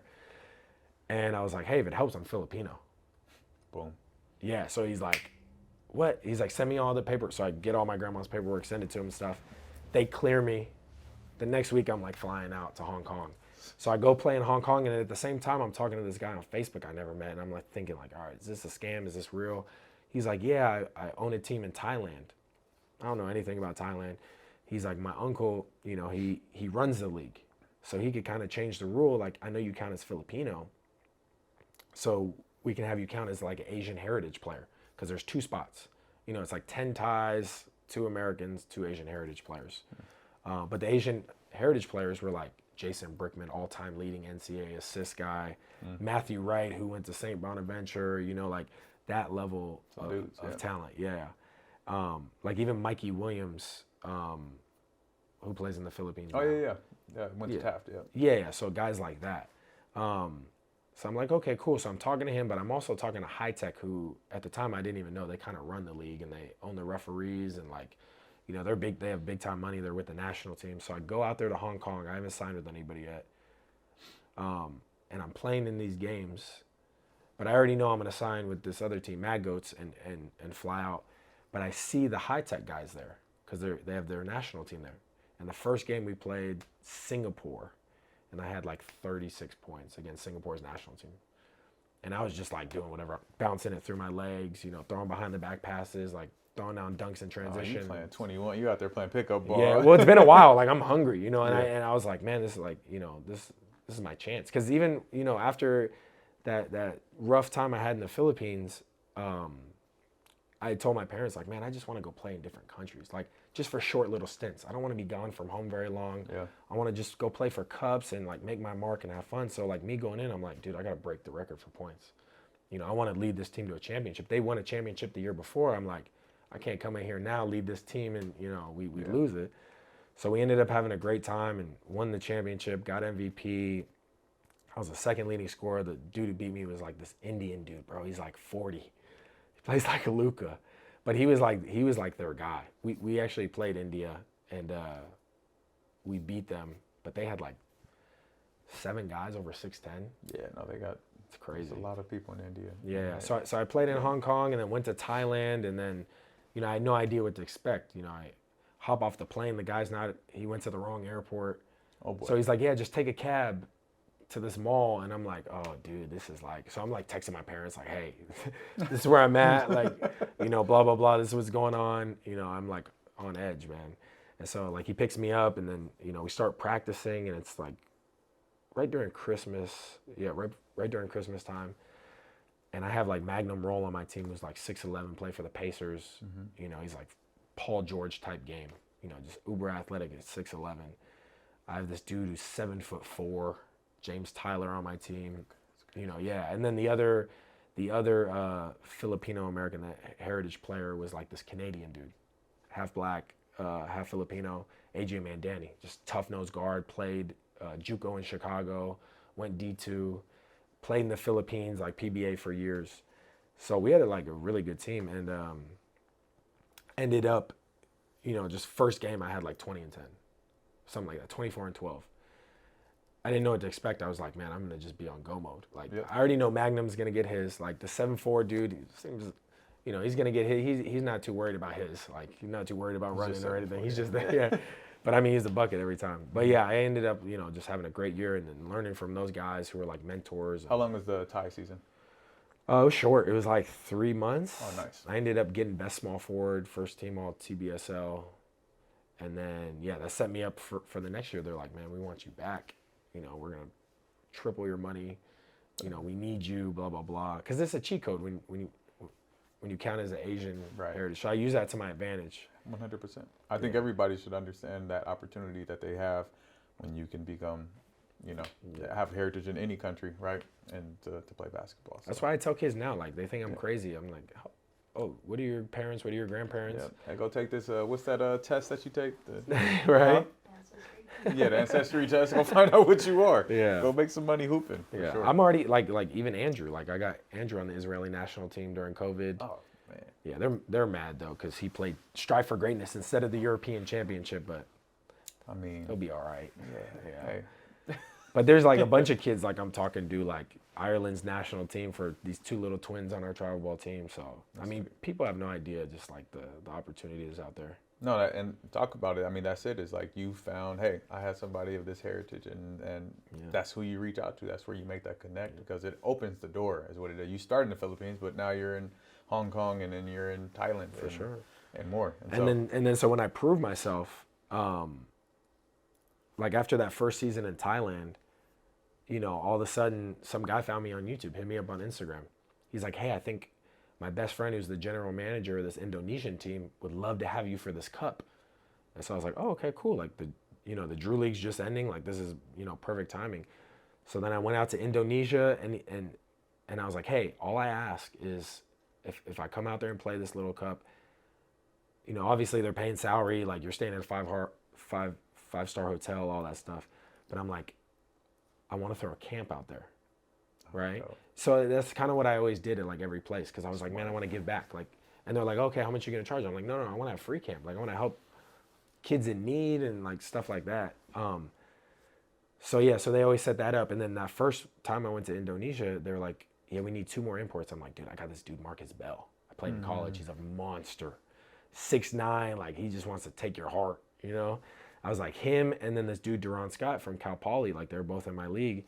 6'7" point guards. So I mean, we were just like running, like throwing alley oops, and this dude Marcus Bell like came like the day before the game, and then the first game dunked the ball like 12 times. Sheesh. Yeah, and we just blew out every team.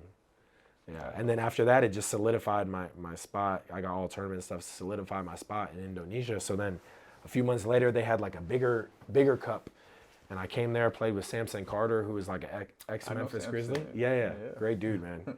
So we ran the tables, and I was like, I broke the record for like triple doubles. I like led the whole thing in assists. I was second in points only to Samson, because I was like, man, I'm gonna feed like this dude don't miss. And then I think we got 3rd place in that one. Yeah. No, so I coached the Indonesian national team when I was with Impact Basketball in 2000. So you know Mario? Yes, I do. Yeah, see, that's my guy. Yeah, no, man, that was the. I've done 2 Chinese CBA teams and the Indonesian national team. By far, my favorite was the Indonesian national team. They're freaking awesome, great guys.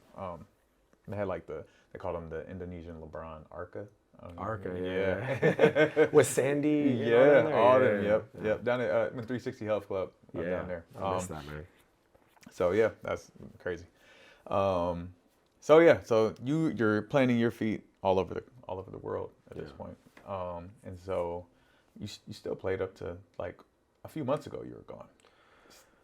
Still playing. So like COVID came. I played in like so many other countries. Like in between those times, I signed with like Philippines national team. Played 3x3, was on the world tour with them, so I got to go to even more countries. So I remember I was telling my parents, like, man, I only want to go like country to country and just like make my mark and see the world and stuff. So you're playing for the national 3-on-3 team for the Yeah. Philippines. So we have like a domestic league that they created, which was like genius. But they have so much money to just throw away. I don't know if you could do that here, but they started this 3-on-3 league, so we'd play every week in the malls, and it would just be packed. It's free for the fans. So the fans would fill up like crazy, and we'd be on billboards and back of buses and on TV, nonstop. So I couldn't go anywhere at the time without people just bombarding me with photos and asking for, like, I couldn't even sit down and eat.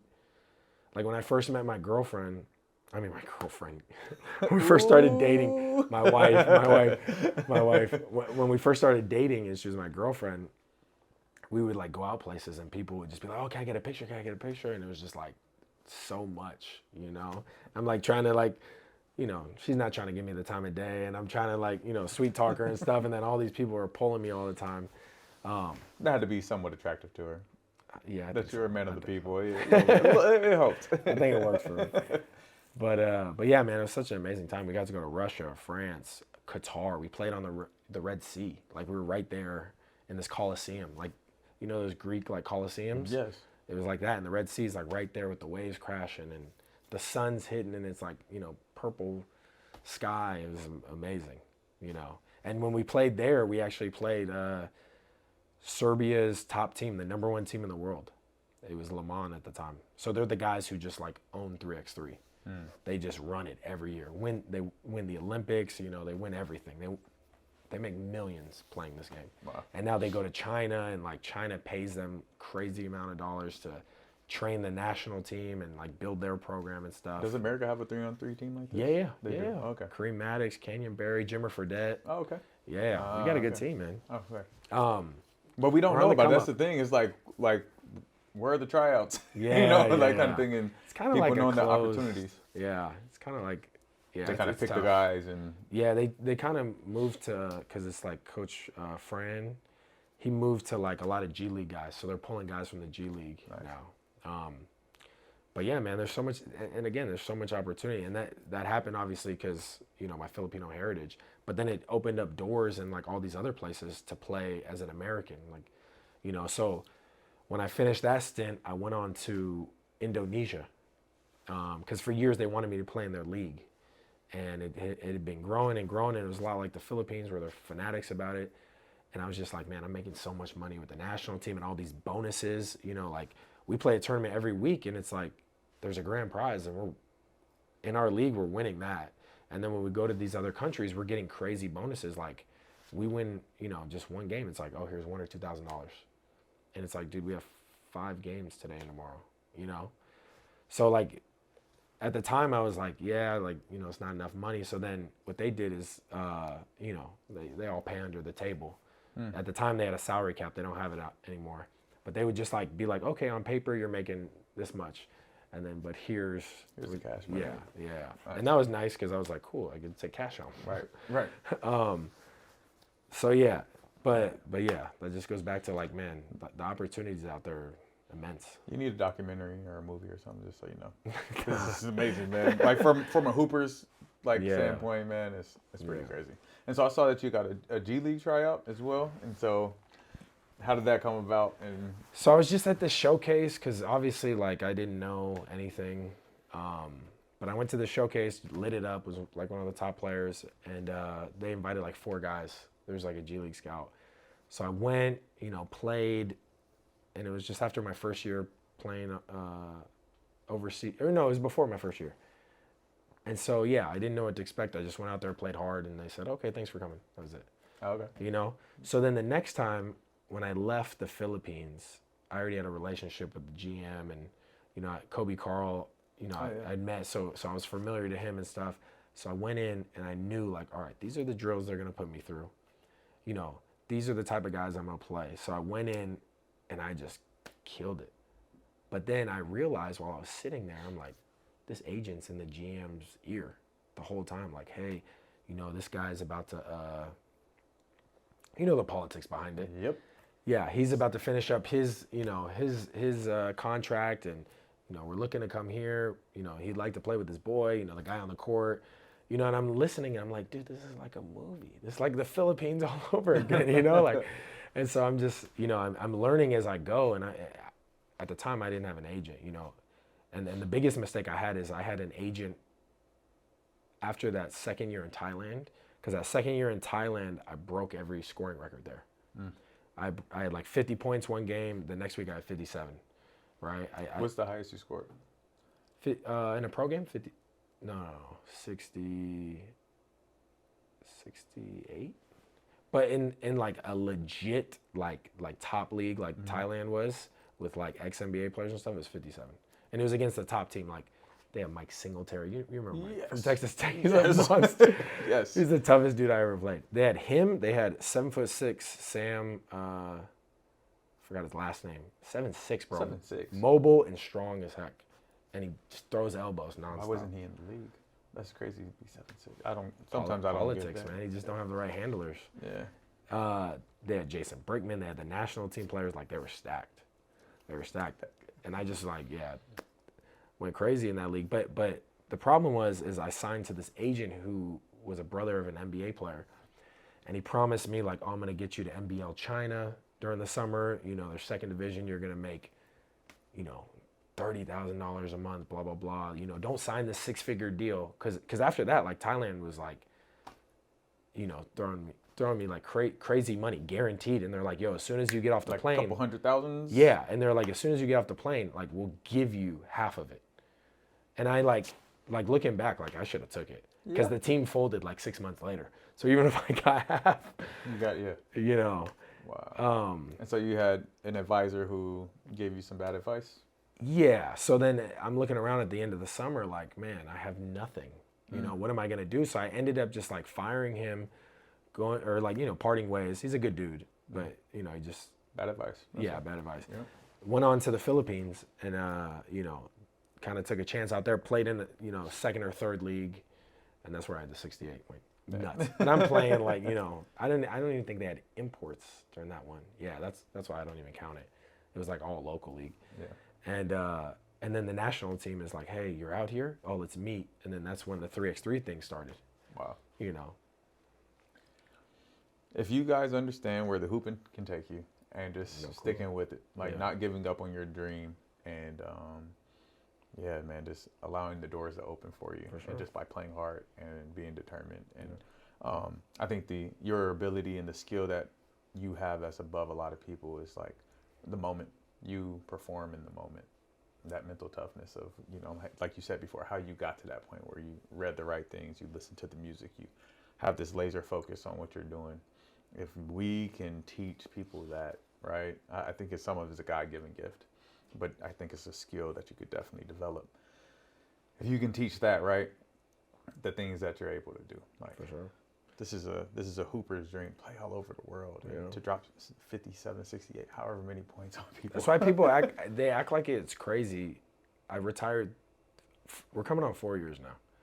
So 2020, when COVID hit, I was playing in Indonesia. Sorry, I'm like all over the place. No, no, you're not. But I think people are tracking you. You had a lot. This is good. Yeah, keep going. So like, I'm playing in Indonesia, and the only reason I'm going out there to play is because they're paying me under the table. They're giving me a big old, I think it was like 2-bedroom apartment, because my wife was coming with me, and I was like, she needs to come with me. Nice. She needs to be able, she's pregnant. Like, I'm not gonna be away from her at all. Like, nice. She's not going, I ain't going. Yeah. And so they're like, oh no, we'll take care of her, blah blah. Like, set her up. You guys have a driver, everything. So I go out there, I'm playing, going through like a tough year though. Like I played great everywhere, and then here is like a new transition year because I'm dealing with like my wife being pregnant, caring about her. Yeah. Before it was just like me. Basketball. Yeah. Oh, I have a girlfriend. Oh, I have to choose her or basketball. All right, see ya. Like, make sacrifices. Like, no problem. But now it's like, man, I have her, I have my son I have to worry about. And now I'm trying to fix like myself personally. I'm trying to become a better man. Because like when I was playing in the Philippines, like we're playing 3x3, it's super rough. So I'm like playing playing super physical, acting, you know, a little crazy, dye my hair blonde, like, you know, like, so during that time I was like, I was wild, you know, so I had to like really peel it back, and I didn't know how, because it spilled over, how I was playing spilled over to my personal life, you know, just like that, just like intense, crazy, like, Machismo. yeah. So I was like learning, like, all right, I have to be like calm, you know, like how to make a relationship work, because I'm not used to like making a relationship work. Did something happen for you to make that change where you were like, man, I got to make a change, or it was just natural because of how serious you got with your, you know, wife and having a kid? Yeah, I think just how serious. I mean, she was just the one, like right off the bat. You know, I just knew, and she made me want to become better. You know, and then obviously having a son, I'm like, man, my dad was amazing. I look up to my dad. I'm like, dude, he set the bar so high. I feel so much pressure now. So that's what did it for me. But so I went through this crazy year where I'm dealing with this crazy coach who, great dude, but he's so ambitious. He's a young American coach trying to prove himself. So we're doing 3-a-days. We're doing like conditioning the day before our game. Like he's mad at the locals, but In a pro league. yes, but we have like a team where they're like super cheap. So they cut like all the top guys on their team because they didn't want to pay them. And they just expect like, all right, well, we're bringing in Taylor for this much money. produce. We're bringing in Luis Jacobo, like, you know, Puerto Rico's like top scorer. We're bringing in, you know, DeCorey Jones, who's played all over. Like, they're gonna do it for us. But then it's like 3 of us, and only 2 can play at a time. You know, like Americans.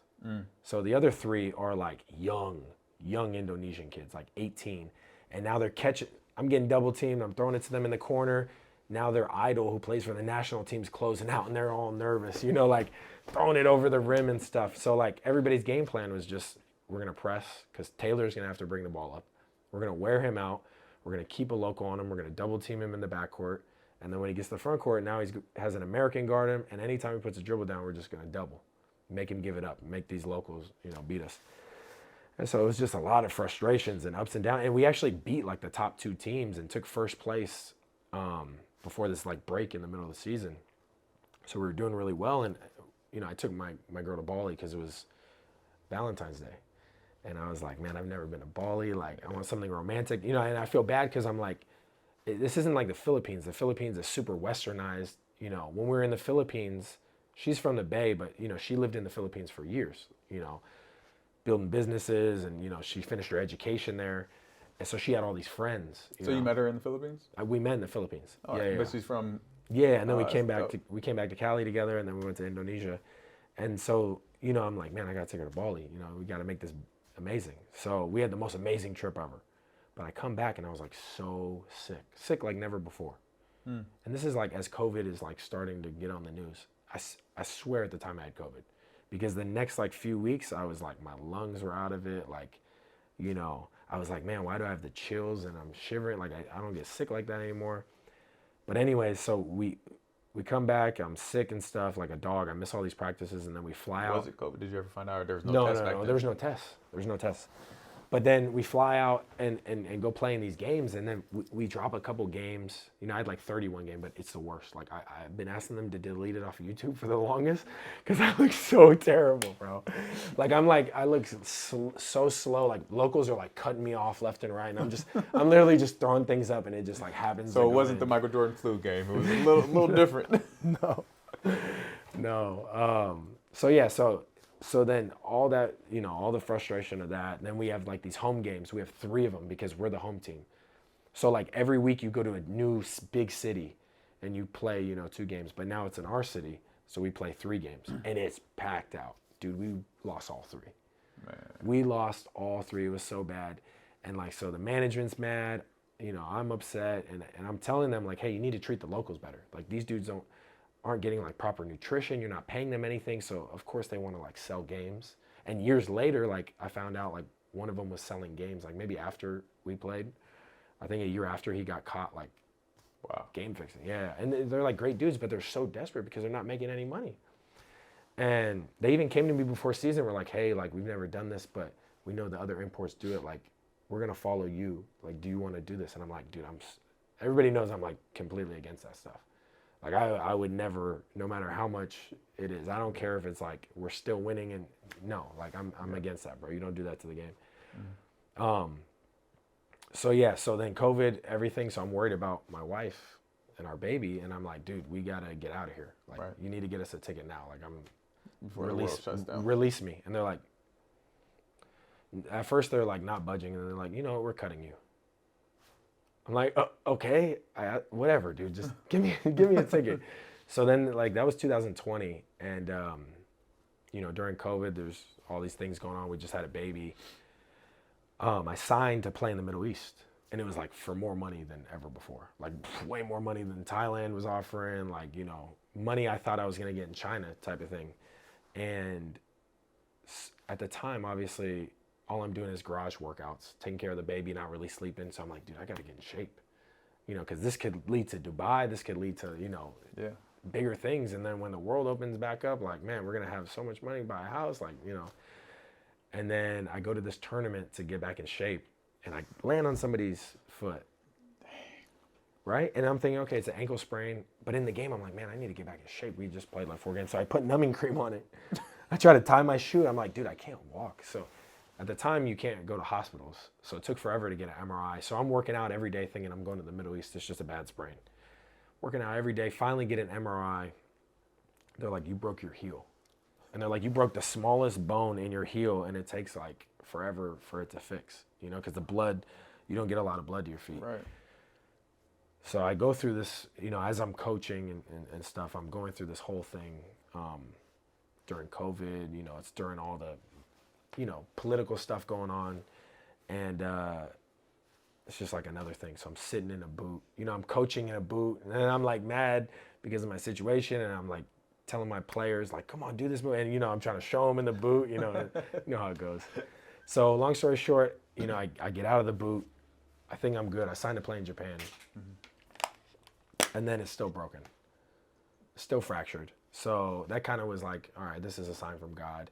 And then our program was getting bigger and bigger. Things had just opened back up. You know, Andrew's like coming up, and I'm like, man, I can't leave Andrew. I got to see this through with him. Yeah. You know, I've had him since I was 10. You know, and just me being here was just so different than me being here for a summer, you know, and then going. And, yeah, man, that's when I just was like, all right, that's it. And then this opportunity came up in the Philippines to bring a team. And then at first I was just going to bring a team out there, you know, just for their opportunity and everything. Everyone's like, no, you got to play. You got to play in this. So I was like, all right, I'm going to play. And then, so first game at 40. And everybody's acting like, you know, it's so crazy. I'm like, bro, this is what I do. But you hadn't done it for 4 years, man. But I used to always tell people, I'm like, you know, just being like confident at the time, and a little cocky. I'd always be like, man, I could walk away from this game for years. And the way I work, you guys would never catch up to me. I'll come back and have 40 on anyone. You know, I always say like stuff like that. You know, like, And it happened. I love it. Yeah. But we ended up making it to the championship, and then a couple guys signed. Jay Goose actually just texted me right before I walked in. He's like, hey, bro, I just got to Belize. Like, you know, thank you so much for everything. So, man, creating opportunities for others now. Man, it's still dropping for you. It's the journey, though. It's the, you know. I love it, man. You've been talking about it throughout these pro years, is the creators and your player development business. So when did that start? This is a whole nother section, and it's probably we got another hour. Hey, it is what it is. I'll give you the spark notes. So when I was in college, I started training because it was my brother was in high school, and my good friend Travis DeVita. So out here in Santa Clarita, we didn't have anything set up. We didn't have great mentors or trainers or anything like that. And anybody even remotely close, you know, we'd ask and beg, like, help us, and they would never, you know. So that's ultimately what led myself and my group of trainers, like, to being like, hey, this is what we need to growing up. So we need to be that, you know. And that's what honestly keeps us accountable. Even though we've grown and we've scaled so big, like, there's even times where we got to dial back and we're like, hey, man, like, this is a new generation. We can't go hard on them. Or this is like a different type of person and player. Like, we got to treat them different. So we're always, you know, modifying, but we're always getting back to that, like, kid in us. Like, who did I need when I was young, you know? Love that. So I started when I was in college. I'd broken my foot going into my senior year. And just helping some local kids, helping my boy Jahar before he went to the Philippines. And I was always just like, you know, I wasn't super athletic, but I just knew the fundamentals and like studied the game like crazy. Studied everybody. That's why I became really good. It's because I studied everybody and I took everybody's moves. What made them great? Like whatever it was, their demeanor, their swagger, the way they tie their shoes. Like, dude, I took it, you know. And so as a coach, I'd always say like, man, okay, this kid Chris Jew is 5'7". I'm 6'6". His game's got to be totally different. Like, what is going to make him great? What made Kiwi great? What made these other guys great? You know, and I just study all these guys, and I'd see his game and be like, all right, this is what we need to build. Yeah. You need to be able to shoot. You need to be super shifty and get your shot off with no room. You know, you got to set the table and understand. So how I train you has got to be different than my brother who's 6'3" and going through the legs. Yeah. You know, and it just became so much fun. And that's why, like, when I came home the first time from the Philippines, I was having fun because, like, all the guys I was training were in college, and then they brought their friends, and it was just like an environment, you know, just like a fun environment, and I just like could build them up, and you just see how much better they get quickly. Yeah. So we started Creators, you know, like 2015, and then with the young ones, and I never really wanted to coach the young kids. You know, it's not till now, as I'm older, that I love it, you know. At first I'm like, the young ones, they don't care. You know, their parents are like too involved and like, you know. But now, like with the youth league, that's why I want to start the youth league, is because I started training so many kids late who, because they played in the city or played in these rec leagues that don't really care, that are just money makers, they never developed. And so they get to high school and they get cut, you know. And so I was like, man, I want every kid to have a chance. I want everybody to know, like, this is the place you go to if you're serious. So I for years, I wrote it down in my notebook. You know, I like all the stuff I'm doing now, I've like written a million times. And then so I made the youth league, and I for me, I'm very selective. Like, I don't want to just bring anybody in it. Yeah. Like, it took us a long time to build Creators because it was just me and Travis and Jahar for the longest. And they were like, okay, this guy Alec is really showing he cares about kids. He's good with kids. He can coach. You know, he's learning the game more. And then we started bringing in little pieces, and then people, you know, from out of town started reaching out, and that's kind of how we've developed our team and grown. You know, we didn't want to like grow too fast and just have random people, and it's like, you know, you don't know who's who, and you know, you want to make sure you control that environment. You know, even now, like this year, like we have a lot of stuff planned. Like 2025, I have like some big stuff coming. You know, like even with Creators, like we're about to sign that deal with New Balance. Yeah. But this year, I wanted to focus on, okay, our kids here, like. The youth league is growing. I want to make sure we perfect it. Like, it's even better than the years before. You know, the kids are developing. Like, the kids are having fun. Like, because that's where I started. Like, I started all this because I had fun with my dad. Yep. I got tricked into being disciplined, and like, you know what I'm saying? Yes. And then as I got older, he turned up the heat. You know, so that's kind of what I always. But like, you know, a lot of times, like, people see like all the successful players I have, and like. How maybe they see me play one time, or they see like me going in on my older guys, and they're like, you know, like how we talked about misconceptions earlier, and I feel like, you know, people will be like, oh no, that's too intense. But now with the youth league, people are starting to see like, oh wow, this is like a different side. Yep. You know, you're building it brick by brick, man. Yeah, like, that's what it sounds like. You took it slow. You got the right people around you to support you, right? Yeah. You go faster when you're together. Or you go slower, but you grow the right way when you're together with people who are on the right. And being around those people make you a better person. Yes. Like, that's it.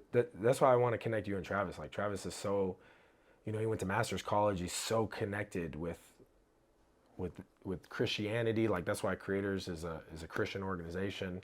You know, he's a basketball genius. His morale is like, you know, we're in our 20s. And I'm feeling like I'm on top of the world, you know. Don't make me feel old again. No, yeah, but like, you know what I'm saying? Like, like at the no, not right now. Like at the time. At the time. Okay.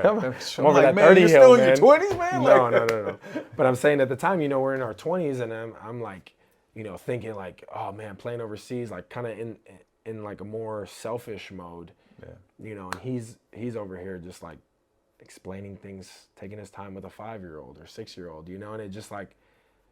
Just being around those types of people, you know, make you a better person. That's why ultimately I wanted to change for my wife, you know, because she's a great human being, and I want to be the best husband or best, you know, father I could be. Yeah, no, man, I wanted to comment on that when you said it earlier. Like you had this realization, just as a man. This is no basketball stuff here. This is just real life stuff. Is like when you recognize that you found your wife, you changed. And I just want to encourage men to do that. Like when you find the one, it's okay to change how you act. It's okay to change for a woman who is going to support you and be by your side and build a life with you, because that's what makes families great. And what we're missing a lot are great families. For sure. Where, not saying there's anything wrong with single family households, because I know a lot of people who come out strong and have thrived in those situations, but the 2-parent household and parents who are on the same page, man. If I wish, I'm starting it where I'm educating parents on the importance of the mom and dad being on the same page, at least about the kid. I don't care what's going on. What else. I encourage good marriages, but it starts with the man making a decision, usually, because in this country, just because of tradition, a man asks a woman for her hand in marriage, right? It seems like women are ready to get married a little sooner because of their maturity and their understanding of relationships. But when a man decides, man, it changes everything. It change your hair color. It changed how you behaved, and how you just the little stuff. It changed who you were, and even how you want to train the youth now. It's because you have kids. It's like this thing inside. It's like, oh, like they matter, like you know. And so, man, just want to encourage the men out there. Hey, when you make that decision, like make it and be the best. Being the best husband makes you a better businessman. It makes you a better mentor. It makes you a better father. So. Man, I just appreciate that you sharing that. And we make mistakes. We're not perfect, but for sure, it makes a difference. So thanks, man. It's good stuff. I only got one life, man. Yeah, that's man. Talk about it. Well, 2, man. There's eternal life. Oh, right? yeah. There you go. Hey. But yes, one on here on this earth. One to prove ourselves. There we go. Man, that's awesome. I didn't know that Creators was a Christian organization as well, man. That's awesome that you're able to represent, and I'm sure you get a lot of non-Christian people into the program. Oh man. We have kids who are like Muslim, Hindu, like, you know, it doesn't matter. It's about love. It's about the love. And that's what Christianity is about, is just loving God, loving people. Yeah. Jesus kept it very simple for us. Sure. So that's so dope. And so Statham Academy is the training portion of your business. And what is there any other function of that? So Statham Academy is kind of what we run all the events through. Okay. So like the camps and pretty much camps, youth league, clinics, one-stop shop for training, like whatever you need. Like we want to, you know, we're starting to do, before in the past we've done open gyms for like the college pro guys, and then we started bringing in, because Andrew is so good, so mature at that age. He, you know, we started bringing in the high school guys, and then the guys who are like on the cusp, because I mean, there's no better way to teach than to play, and especially like one that keeps us in shape, like you were talking about earlier, but also they could see like, dang, Taylor's not as athletic as I am. I'm obviously younger and running around, but you know, we saw it a lot this summer with like a lot of JUCO local JUCO guys who haven't worked with us before. They're like, man, you guys just like your reads, like I don't know how you guys get these shots off or get open, you know, and the way you guys move. And then so like some of them who, you know, are now going on to 4-year universities, they're coming every day just picking our brain, like, how do you guys keep eating this? You know, and then we start implementing 3x3, because 3x3 is all reads with more spacing, and you know, you got to set hard screens and learn how to seal and learn all these like intricate details that often get overlooked because you're playing AAU and it's running gun and it's running clock and, you know, just all that stuff. So no, man, that's awesome, man. That's real basketball, man. For sure. It's like authentic basketball where you're getting a little bit of everything, and so you barely see that in academies. You know, it seems like it's either training, club team, or you know, a league. It's not all of it put together. And you guys, where's your home base out here? For the youth league, Golden Valley, but because it's expanded so much, we're using Canyon in Golden Valley this next time. Nice. We throw a bunch of camps at Canyon. We throw, you know, all our AAU stuff's at Santa Clarita Athletic Club. We're kind of all over. We have clinics coming up at West Ranch. Sweet. You know, so you're expanding throughout the Santa Clarita area. Because we're not, you know, we're not just for one high school. Like our kids, you know, we have so many kids now. Yeah. It's like we have kids at every single high school, boys and girls. So we want to see them all succeed. And this off season, like I really want to bring, and I already started talking to the other trainers out here about it. Like bring all the top kids who are high school players. The girls like have their own space where they're playing together, because they don't do that. Yeah. You know, the guys, same thing, because for so long it's just like, you know how it is. They act like it's scarce resources, these kids, but it's like, man, we can all help. Yes. Like, I'm not trying to take any kids. I have more than enough. Like, Right. I'm trying to find really good coaches. Like, I'm bringing on, this mom out here who her son plays in our league. Come to find out, she played at Fresno State. She played at UCSB. She's coaching her son. Like, she's drawing a line in their kitchen so he can, like, straighten his out. Like, and you just see the development over the few months, and it's like, man, you're a great coach, and she loves doing it. So I'm trying to bring her on because, we need more female coaches. We need more just good coaches, and there's a million kids, There's an abundance of kids. You don't need to, like... Tell everybody, I'm not in competition with anybody because we can all, from a business perspective, we can all eat. We all have the opportunity to make money because of with the service that we provide. For sure. And that's what it's about. And so I'm not fighting you for kids. I'm never going to do that, because if a kid decides that they don't want to be in core, that's okay. That means they're not supposed to be there. I'm fine. You should be fine with that too, wherever their fit is. I've literally referred kids to other programs because I knew they weren't going to be a fit. I said, maybe it's a good fit over here. And so I literally stay like Switzerland, even to the point of my own business, at least with basketball. Other sports is a little different because I'm trying to build them, so I'm a little more aggressive. But at least with basketball, man, everybody hoops, it feels like. And so let's grow together. And that's why I have this show, is that I want to bring all the basketball people, like, we all think alike. The people I'm bringing on the show, at least. I'm not bringing any clowns. You've had some yeah, well, and if I have brought a clown, I'm sorry if they're a clown to you, but they're not to me, because they're helping kids. That's what this is about, is that we're all trying to help kids. And so it goes to bring us all together as a basketball community. And hey, he has a great youth program, and he has to connect to overseas. You need to talk to Taylor. Hey, if you want to get hooked up with Air West, you're in the LA area, go to Keon. It's all here. You have all the information. First time I went to China was because of Keon. Man, see, Keon's a man. Keon's so humble. That's that's another story though. But yeah, because I saw how he took teams to Japan, right? Yep. So this is like my second year overseas, and I come home, and me and Keon like always had a decent relationship. Just how friendly he is. Yep. And so yeah, I was like, man, I got to make an impression on this guy. And we happened to play him. And his teams are always stacked, and I came out of nowhere. I had 27 on him, and we beat them. And I must have hit so many like and one layups on him. And I remember late in the fourth quarter, he's like, man, you are killing. Like, what got into you? And I looked him dead in the eye. I was like, man, I'm trying to get to Japan with you, And then he's like, we're gonna talk after the game. And I'm thinking like he's just talking, So I go home. I'm like on my way home, and I get a call from an unknown number. And I answer it, and I'm like, hello? He's like, Taylor, what's up? This is Keys, man. Send me your passport. You want to go to China with us? And I was like, dude, are you kidding? He's like, you said you wanted to go with us. Send me your passport. I'm not playing. And then, long story short, man, that's... Jesus. Yeah. And I don't know if it's a gift. I know you know this. I just want to point it out, man. The words that come out of your mouth come to fruition. Yeah. I think there's something about saying what you want to do and making it happen. And so you're speaking that so much life, and I'm sure it happens with your kids, like Austin, like what you've done, and like, man, it's dope, man. Yeah.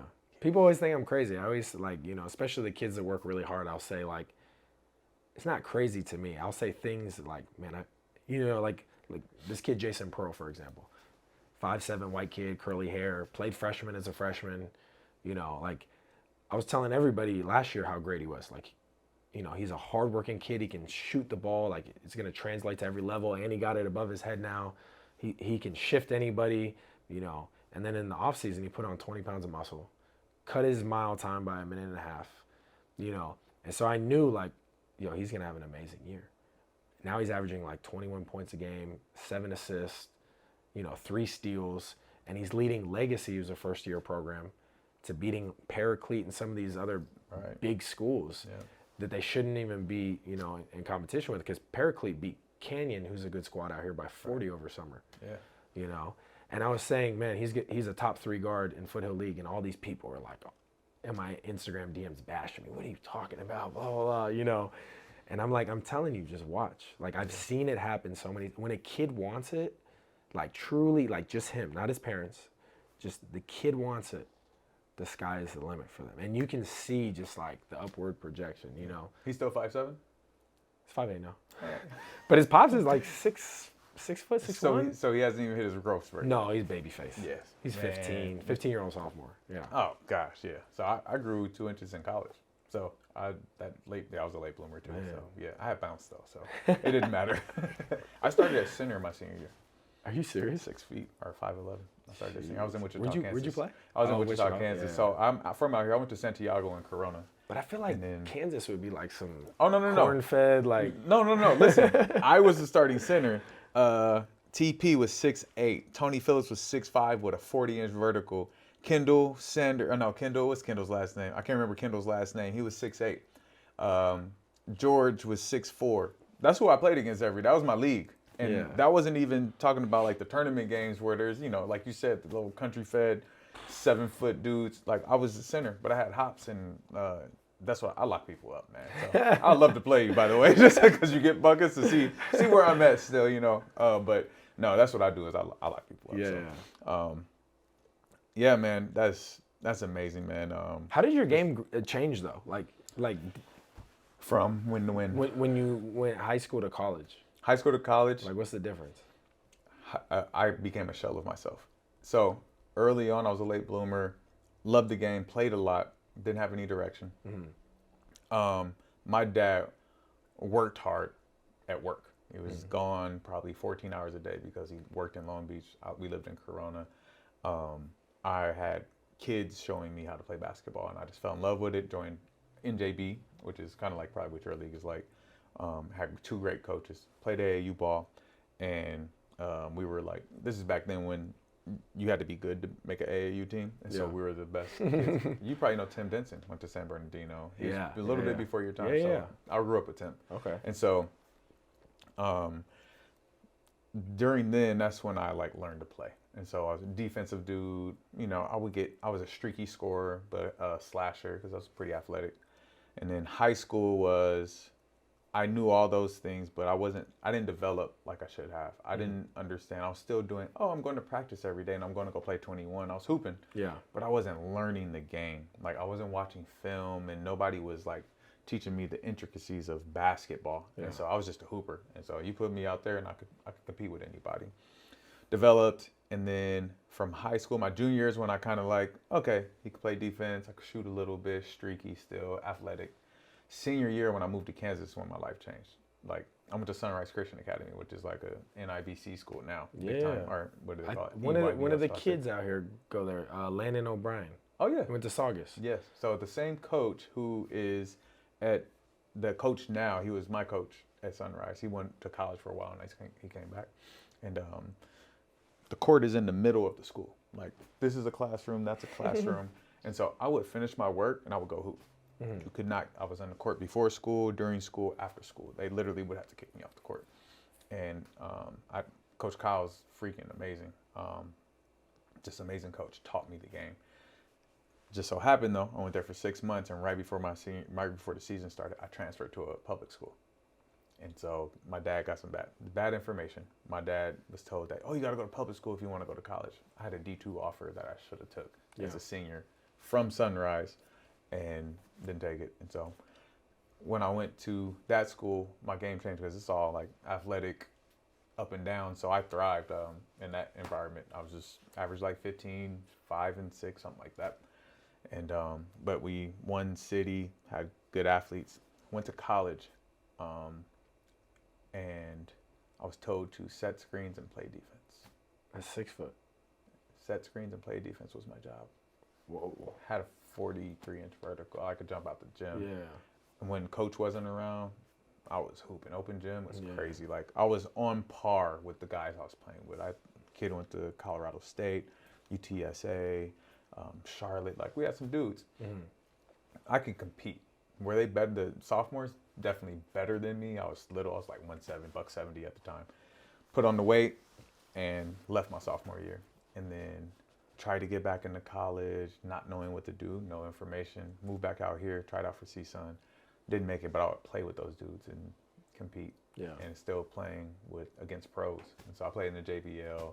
360 was like a bunch of old, retired overseas dudes. Yeah. And so like averaging 25 there. And so my game changed when I became an adult. That's when it just clicked one day, and I'm like, oh, this all makes sense. Yeah. So that's when I got really good. When I was like 22, 23. That's when it really changed, and that's when I kind of started training as well. And I just make sure the kids have the information now. Man. And so that's what That's cool. the big jump was like way after my playing years. Yeah. I ran out of eligibility, didn't know how to navigate it, but I was hooping. I tried out for the G League. I had some looks when I went to G League, like the big tryout with 200 people there, but had some good looks and didn't work out. Didn't know how to get overseas and kind of just fizzled out. And it's like, I'm never letting this happen to a kid that I know ever again. And that's what core started. That's where training started. Yeah. That's it, man. So, Isn't it crazy how much your game can evolve though? man. Like when I was in high school, if you'd see me in high school, you wouldn't believe the way I played as a pro. You know, like in high school, I was like that white kid you stick in the corner, you know, and is like limited to like 2 or 3 dribbles. Yeah. You know, and then fast forward to overseas, and I'm like playing point, playing center, playing whatever I need to, just because I wasn't athletic and I was forced to learn the game. You know. Yeah. And it's like, man, if I would have stopped at any point before then, I would have never. Yeah. No, it's important. I think a lot of coaches in high school today have that issue. They have blinders like, oh, this kid's coming in. He's a point guard. That's all he can do. Or he can shoot. Big kid is the center. He's a center. always. Instead of like, no, man, you can develop. Look how he is. That's where he scores all his points. Yeah.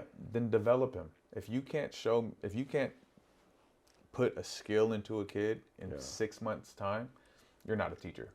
That's what I believe, because I've done it over and over and over again. I've turned a kid who was 6'3" post player into a Division I point guard.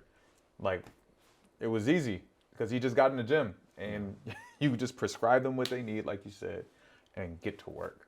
And so these coaches like just have these mindsets of that's what they are. They're never going to change. But no, we can change kids' lives because we've been through it, right? We're like, I'm a grinder. Like, I'm gonna work. I'm gonna get in the gym and work. I don't care what's going on. If I'm in that rectangle, I'm going 100%. And I know I've seen myself change from set screens, play defense to dunking on 7-footers and, lighting people up. So yeah. That's what I'm saying though, man. That's why I was just talking to somebody earlier about it. I was like, man, I love this game. Like just the pureness of the game, and just like that's why I do what I do is so these kids never miss an opportunity, never say, oh, I could have took it here. Like, no, you have everything in front of you. You have all the information needed. You have all the opportunity, Absolutely. We're going to pause for a second. Did we ever pick a topic for my Rushmore? Oh, Mount Rushmore. Karina, you have a any good one? ideas? Yeah. International What? players? International players. Something along international. Or like It has to be something I can answer to. Mount Rushmore of like destinations you want to travel to. Oh, I love it. All right. So we're going to hop into our next segment. It's My Rushmore. We're going to change it up here a little bit. We'll get off the topic of basketball, okay? You've traveled all around the world, so you've seen many places. How about your top 4 destinations you want to travel? Man, I thought you were going to start us off with this one. Places that I would like to travel. One, you want to just go tit for tat? Like back and forth? Or you want Do me your to go all top 4, and I'll do my 4. Okay. Yep. I'm going to go Greece, number 1. Okay, I got to put that number 1. Why, too? I mean, it just looks beautiful. Just like summertime in Greece, with those beautiful white buildings and the water right there. Like, I don't know, something about that, like, being in shorts and a shirt, like eating some amazing Greek food, like Mediterranean food. Yeah. Second, I'm trying to think of somewhere outside of Europe. Maybe like, second would be like Bahamas. I've never been to the Bahamas. Yeah. Or something like that. Like just beautiful islands. I've been there twice. Yeah, is it nice? Amazing. Yeah, Is it's it? pretty nice, Yeah. That's the one like thing about playing in the Philippines and Thailand. There's so many amazing islands. Yeah. Yeah. Bali. Like And you it's live where cheap. you're living where we vacation. Like Yeah. And it's like a $50 plane ride. That's crazy. Food's super inexpensive. Third one, I've always wanted to see like South Africa. Just go see like nature at its finest. Like I've had some friends, and I've seen like their videos they post, like, you know, being in a Jeep and there's like lions or elephants or just like these beautiful, majestic animals. Seeing another part of the world. And then fourth would be Dubai. So Dubai, the tournament going on right now with Dwight and all them, I was supposed to play in, but I gave up my spot for one of my players because I was like, man, this could lead to something I can't accept Right. at this time in my life. So yeah, but Dubai is definitely a place I want to go to. No, all amazing places, and it'd be cool to play basketball in all those places, right? Yeah. I think my four, number one is Tahiti. It's just, that is my dream destination. Okay. Me and my wife have been talking to. You don't hear that a lot. Really? Yeah. Oh man, like I just want to sit on the hut in the middle of the water where my phone does not work, and I know my kids are safe, of course, but me and my Yeah. wife, and just like do us, like just really just shut off, and that is amazing. Two would be, there's multiple places in Africa. There's multiple countries I would want to go to, but I'm just saying Africa as a continent, like just travel multiple places within Africa. Like you said, do the safari, but then just the culture. I heard, like, you know, I guess for black people, it's like when you go to Africa, you feel it, like you could feel it, you know, going back to your homeland type of thing. And so just always wanted to experience that. And so definitely in the top four. Three is actually Greece as well. I kind of want to do like a Mediterranean boat trips where you hit like Greece and then you hit like I think it's like Italy, France, and come around. I don't know what it is, but When you find that out, man, let me know. No, we have it through our little travel thing that we got suckered into, and like I paid for this thing. I'm going to that. It's called Viking Cruises or something like that. It takes you through the whole thing. You stop through. So definitely want to do that. At four. Been to some cool countries, so I'm trying to think of four would. Oh, it's probably Dubai, actually. Yeah, it's probably Dubai, just to experience the culture one, and then just the expensiveness. How do you say that? Just the luxury of Dubai, right? Luxury, And like, there we go. man, how people live where, you know, I'm going to replace that. I actually want to go to Singapore.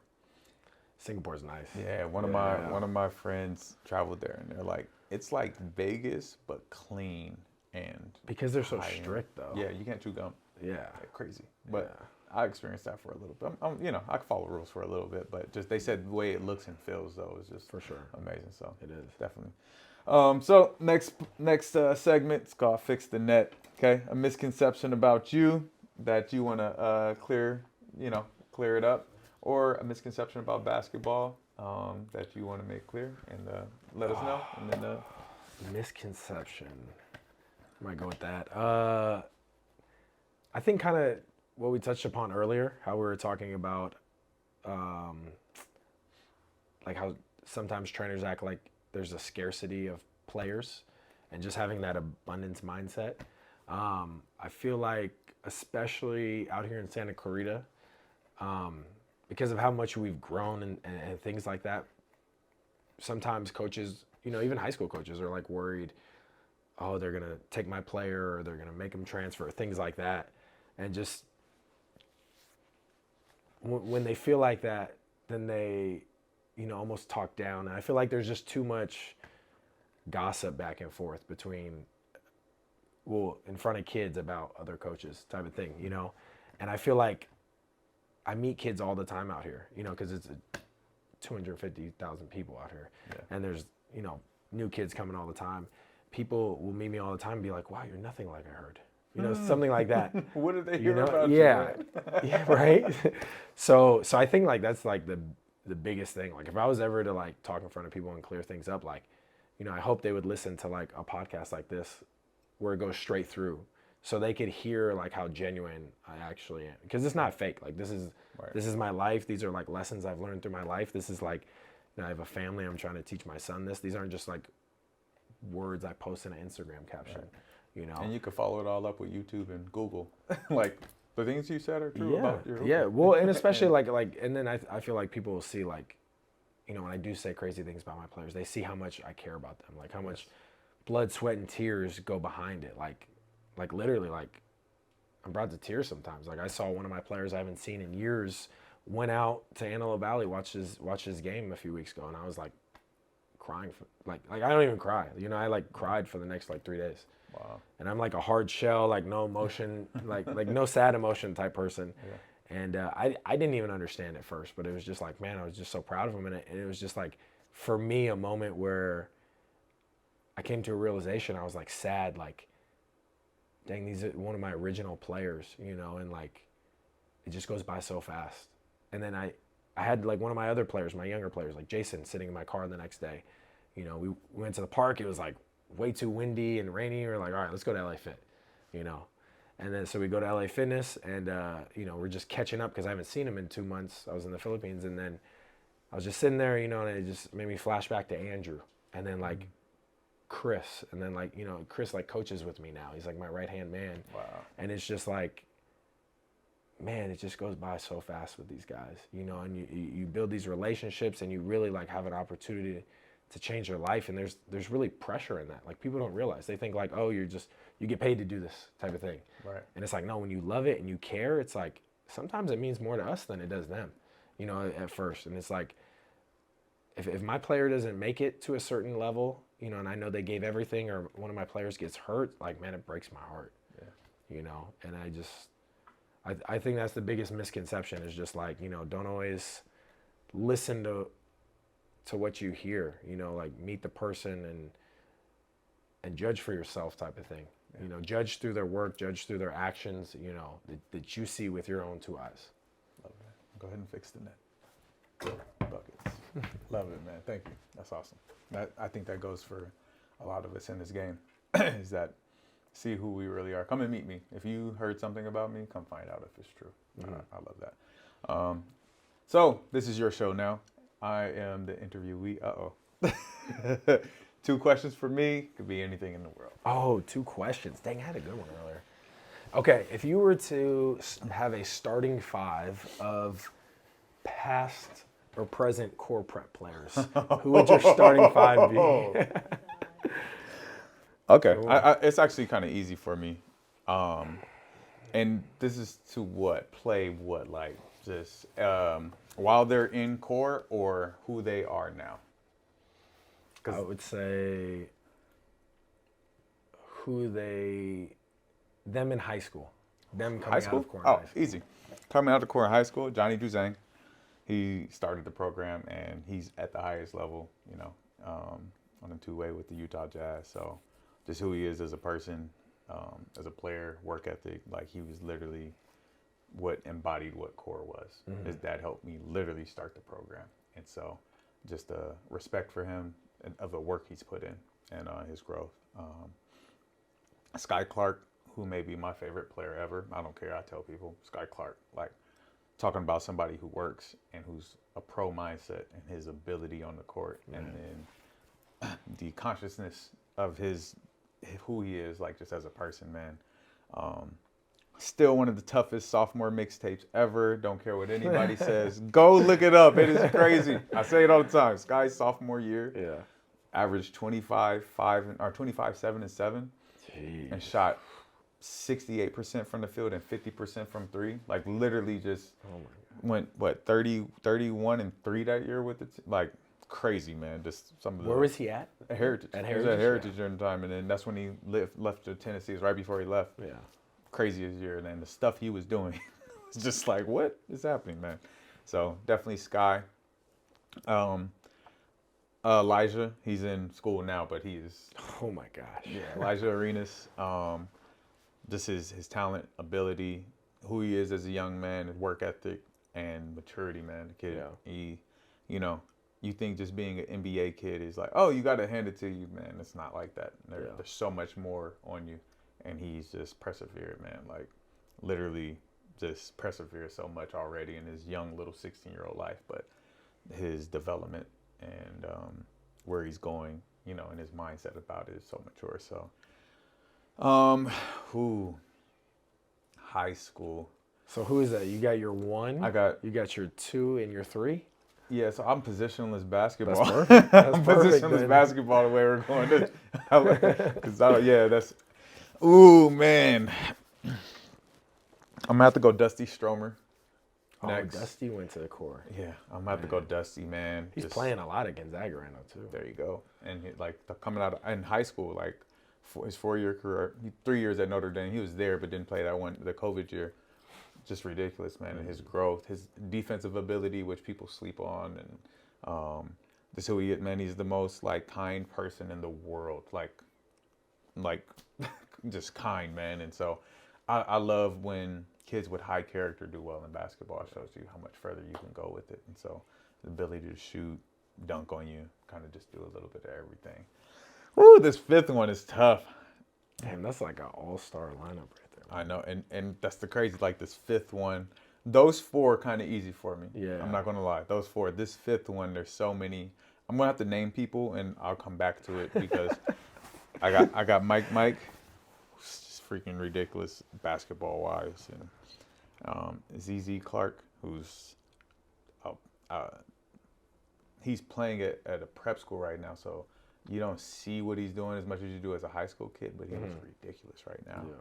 Yeah. Ben Schultzberg, man. He's a hard worker. Isaiah Elohim, like, dang it. Oh, man. Taryn Frank, who's really good. Where's he at now? He's at Idaho. Oh, okay, Idaho. nice. Yeah, he's at Idaho now. He was a beast. Yeah. Yeah. Or is it another current player? Jeez. I think I have to go ZZ, man. I think I have to go ZZ. I just seen him play recently. I think that's what it is. He's fresh on my mind. But out of all those players, two brothers? Yeah. Oh, and ZZ at this point may be a better player at his career than Sky was as a senior. Wow. That's crazy as a point guard. Crazy. As a point guard. Because I looked at Sky as like the top point guard in his class, possibly. Yes. Pure point guard. So I call them hybrid guards, right? If like Sky's more of like that Scoring. You know, yeah, scoring, can do it all, but he's fine. He's actually playing like a point guard now at Louisville. Like he's more of a pure point guard at Louisville. I don't think it's his natural state though. He needs to go get buckets. He knows I say that all the time. ZZ is a pure point guard where he is reading defenses, shredding you apart, getting in the paint, making the right play every time. Averaging 3-4 steals a game, just playing the position on a cerebral level that is mature and above his time, and getting him some college looks that are like next level. And so, no knock to the other kids, but this is the other thing you have to realize. Sky is a gym rat. ZZ was with him every time. Yeah. And he's 3 years younger, 2.5 years younger. And so he was getting all this work. And so he's gotten more work than Sky because of how old he was. You know what I mean? Mm-hmm. How old he is. And so, I think my starting five was easy. I feel like I'm forgetting somebody because there's some kids in the program in high school now, but that's my five. Man, what a tough freaking question, man, but I had to answer it. You gotta have their pops on here, man, and have him answer some questions. Pick his brain. Yes, no, I am going to. It's the work. He just keeps them in the gym. Man, they've literally trained with. Yeah, but you know, kids who like are gym rats, but they're not. Two brothers at that level, man. Yeah, that's incredible. True. No, his dad. Dad played pro football, so he made them have a pro mindset very early on, and like when you're in the workout, it's serious. You go hard. He just didn't, and they're just really good kids, man. The whole family, the six siblings together, all just really good, solid, focused kids, man, whatever they do. So, I talk to Kenny all the time. So, yeah, we talk about the work and, it's a lot of our parents have, man. I want to start a show just with parents. Yeah. And just talk about because I feel like that's a lot of the times the make or break is what you're learning. Like you heard my story. It's like literally all a credit to like how my parents raised me, how they just like, made me think, my perspective on everything, and it sounds like it's the same with him. So I'm always interested to hear like, man, what's really going on at home? Because I got a son now. I'm like, regardless if he plays basketball or he does the flute or throws darts, like whatever it is, like I want to be able to like help him, reach his highest level type of thing. Yeah, 100%. It's how they receive love. So I've done like massive research on this because I had to start understanding parents. Even Kenny, I've had to like, hey Kenny, try this as a coach looking into parenting, and he's taught me way more than I've ever suggested to him. But seeing I've had 12 NBA kids in my program now. Wow. It's amazing. Pro football kids, business executives, music executives, CEOs, doctors, attorneys, and how their success and their mindset, how they raise their kid, and it's been good and bad, right? And so I'm like, man, and trying to create we all try to create a perfect environment for our kid. I'm not gonna say a perfect kid, but a perfect environment for our kid. Yeah. So, no, man, I've been taking notes. I'm gonna write a book one day probably, and get these parents on here and this is what this is for. It's like show, hey, this is how you do it. Kenny just kept his kids in the gym and didn't give them excuses when they didn't play. Yeah. But he got them with coaches who believed in them too, like what you do, man. So, all right, second question. We going forever. We gotta get Karina out of here, guys. You know? Second question. If you were not coaching basketball or doing core prep or this amazing podcast, what would you be doing?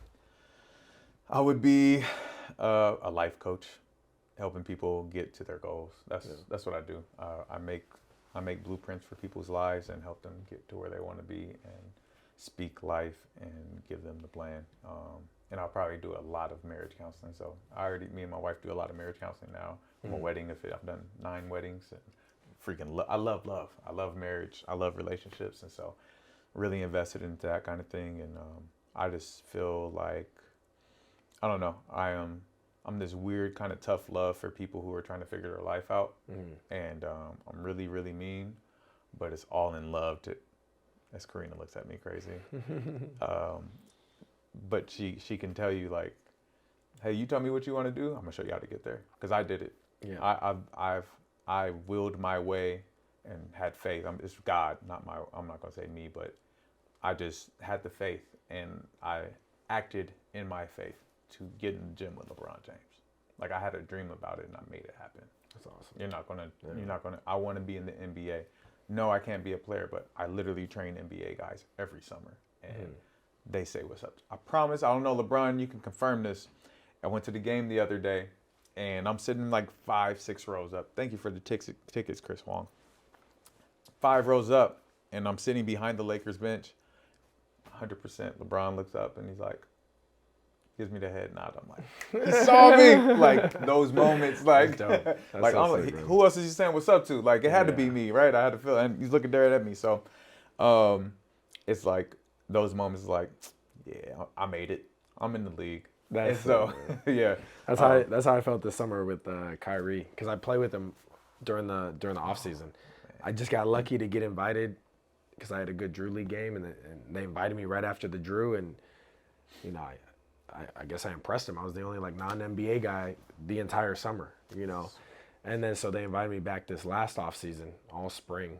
You know, I couldn't go every day because I had the youth league and stuff, but I was going like every other day. And then I remember just because everybody's always, you know, it's Kyrie, man. Yeah. One of the greatest point guards ever. And everybody's always around him asking me a million questions, you know, and I say what's up, say my little jokes, you know, I try to tell him a little bit about my academy once in a while, you know, I just keep it real cool. And it was like at the end of the run, he's like, hey, Taylor. And I turned, I was like, what's up, bro? He's like, here, try this juice. And so I like caught the juice and like drank it. He's like, man, don't say the community never did anything for you. And I just remember sitting there like, damn, this is a dope moment. This is dope. That's super dope. Yeah. And then he's like, hey, you coming back tomorrow, right? And then I was like, damn, I'm really like sitting here having a convo with Kyrie Irving. Yeah. You know, it's just little things, man. Like, you feel like you're there, man, and it's like you didn't, like you said, God to give you what you want, but not in the way you thought you would have it. Man. And it's like, I'm even more fulfilled because if you're in the NBA, you don't have time to invest into the youth. And I think that's our biggest impact is we get to literally help change these kids' lives with this thing, man. Yeah. Just a little ball that, we love so much. And, man, just all the people who I have in my phone who I can say I'm friends with and who people like almost worship. And it's like, no, because of this. Just that's it. And I didn't play university level basketball. Really? I played JUCO. That's my peak. But this took me to where I'm in the gym and have access and I still work hard for this game. I still lock anybody up. I don't care. That's amazing. That's what I do. I can't jump as high. Still dunk a little bit, but all that, man. So, man, thank you so much. We're going to give you a 24-second shot clock. Oh, shoot. I might have to give you a little bit more, but I think we I'm always say long 24. Some people go way over.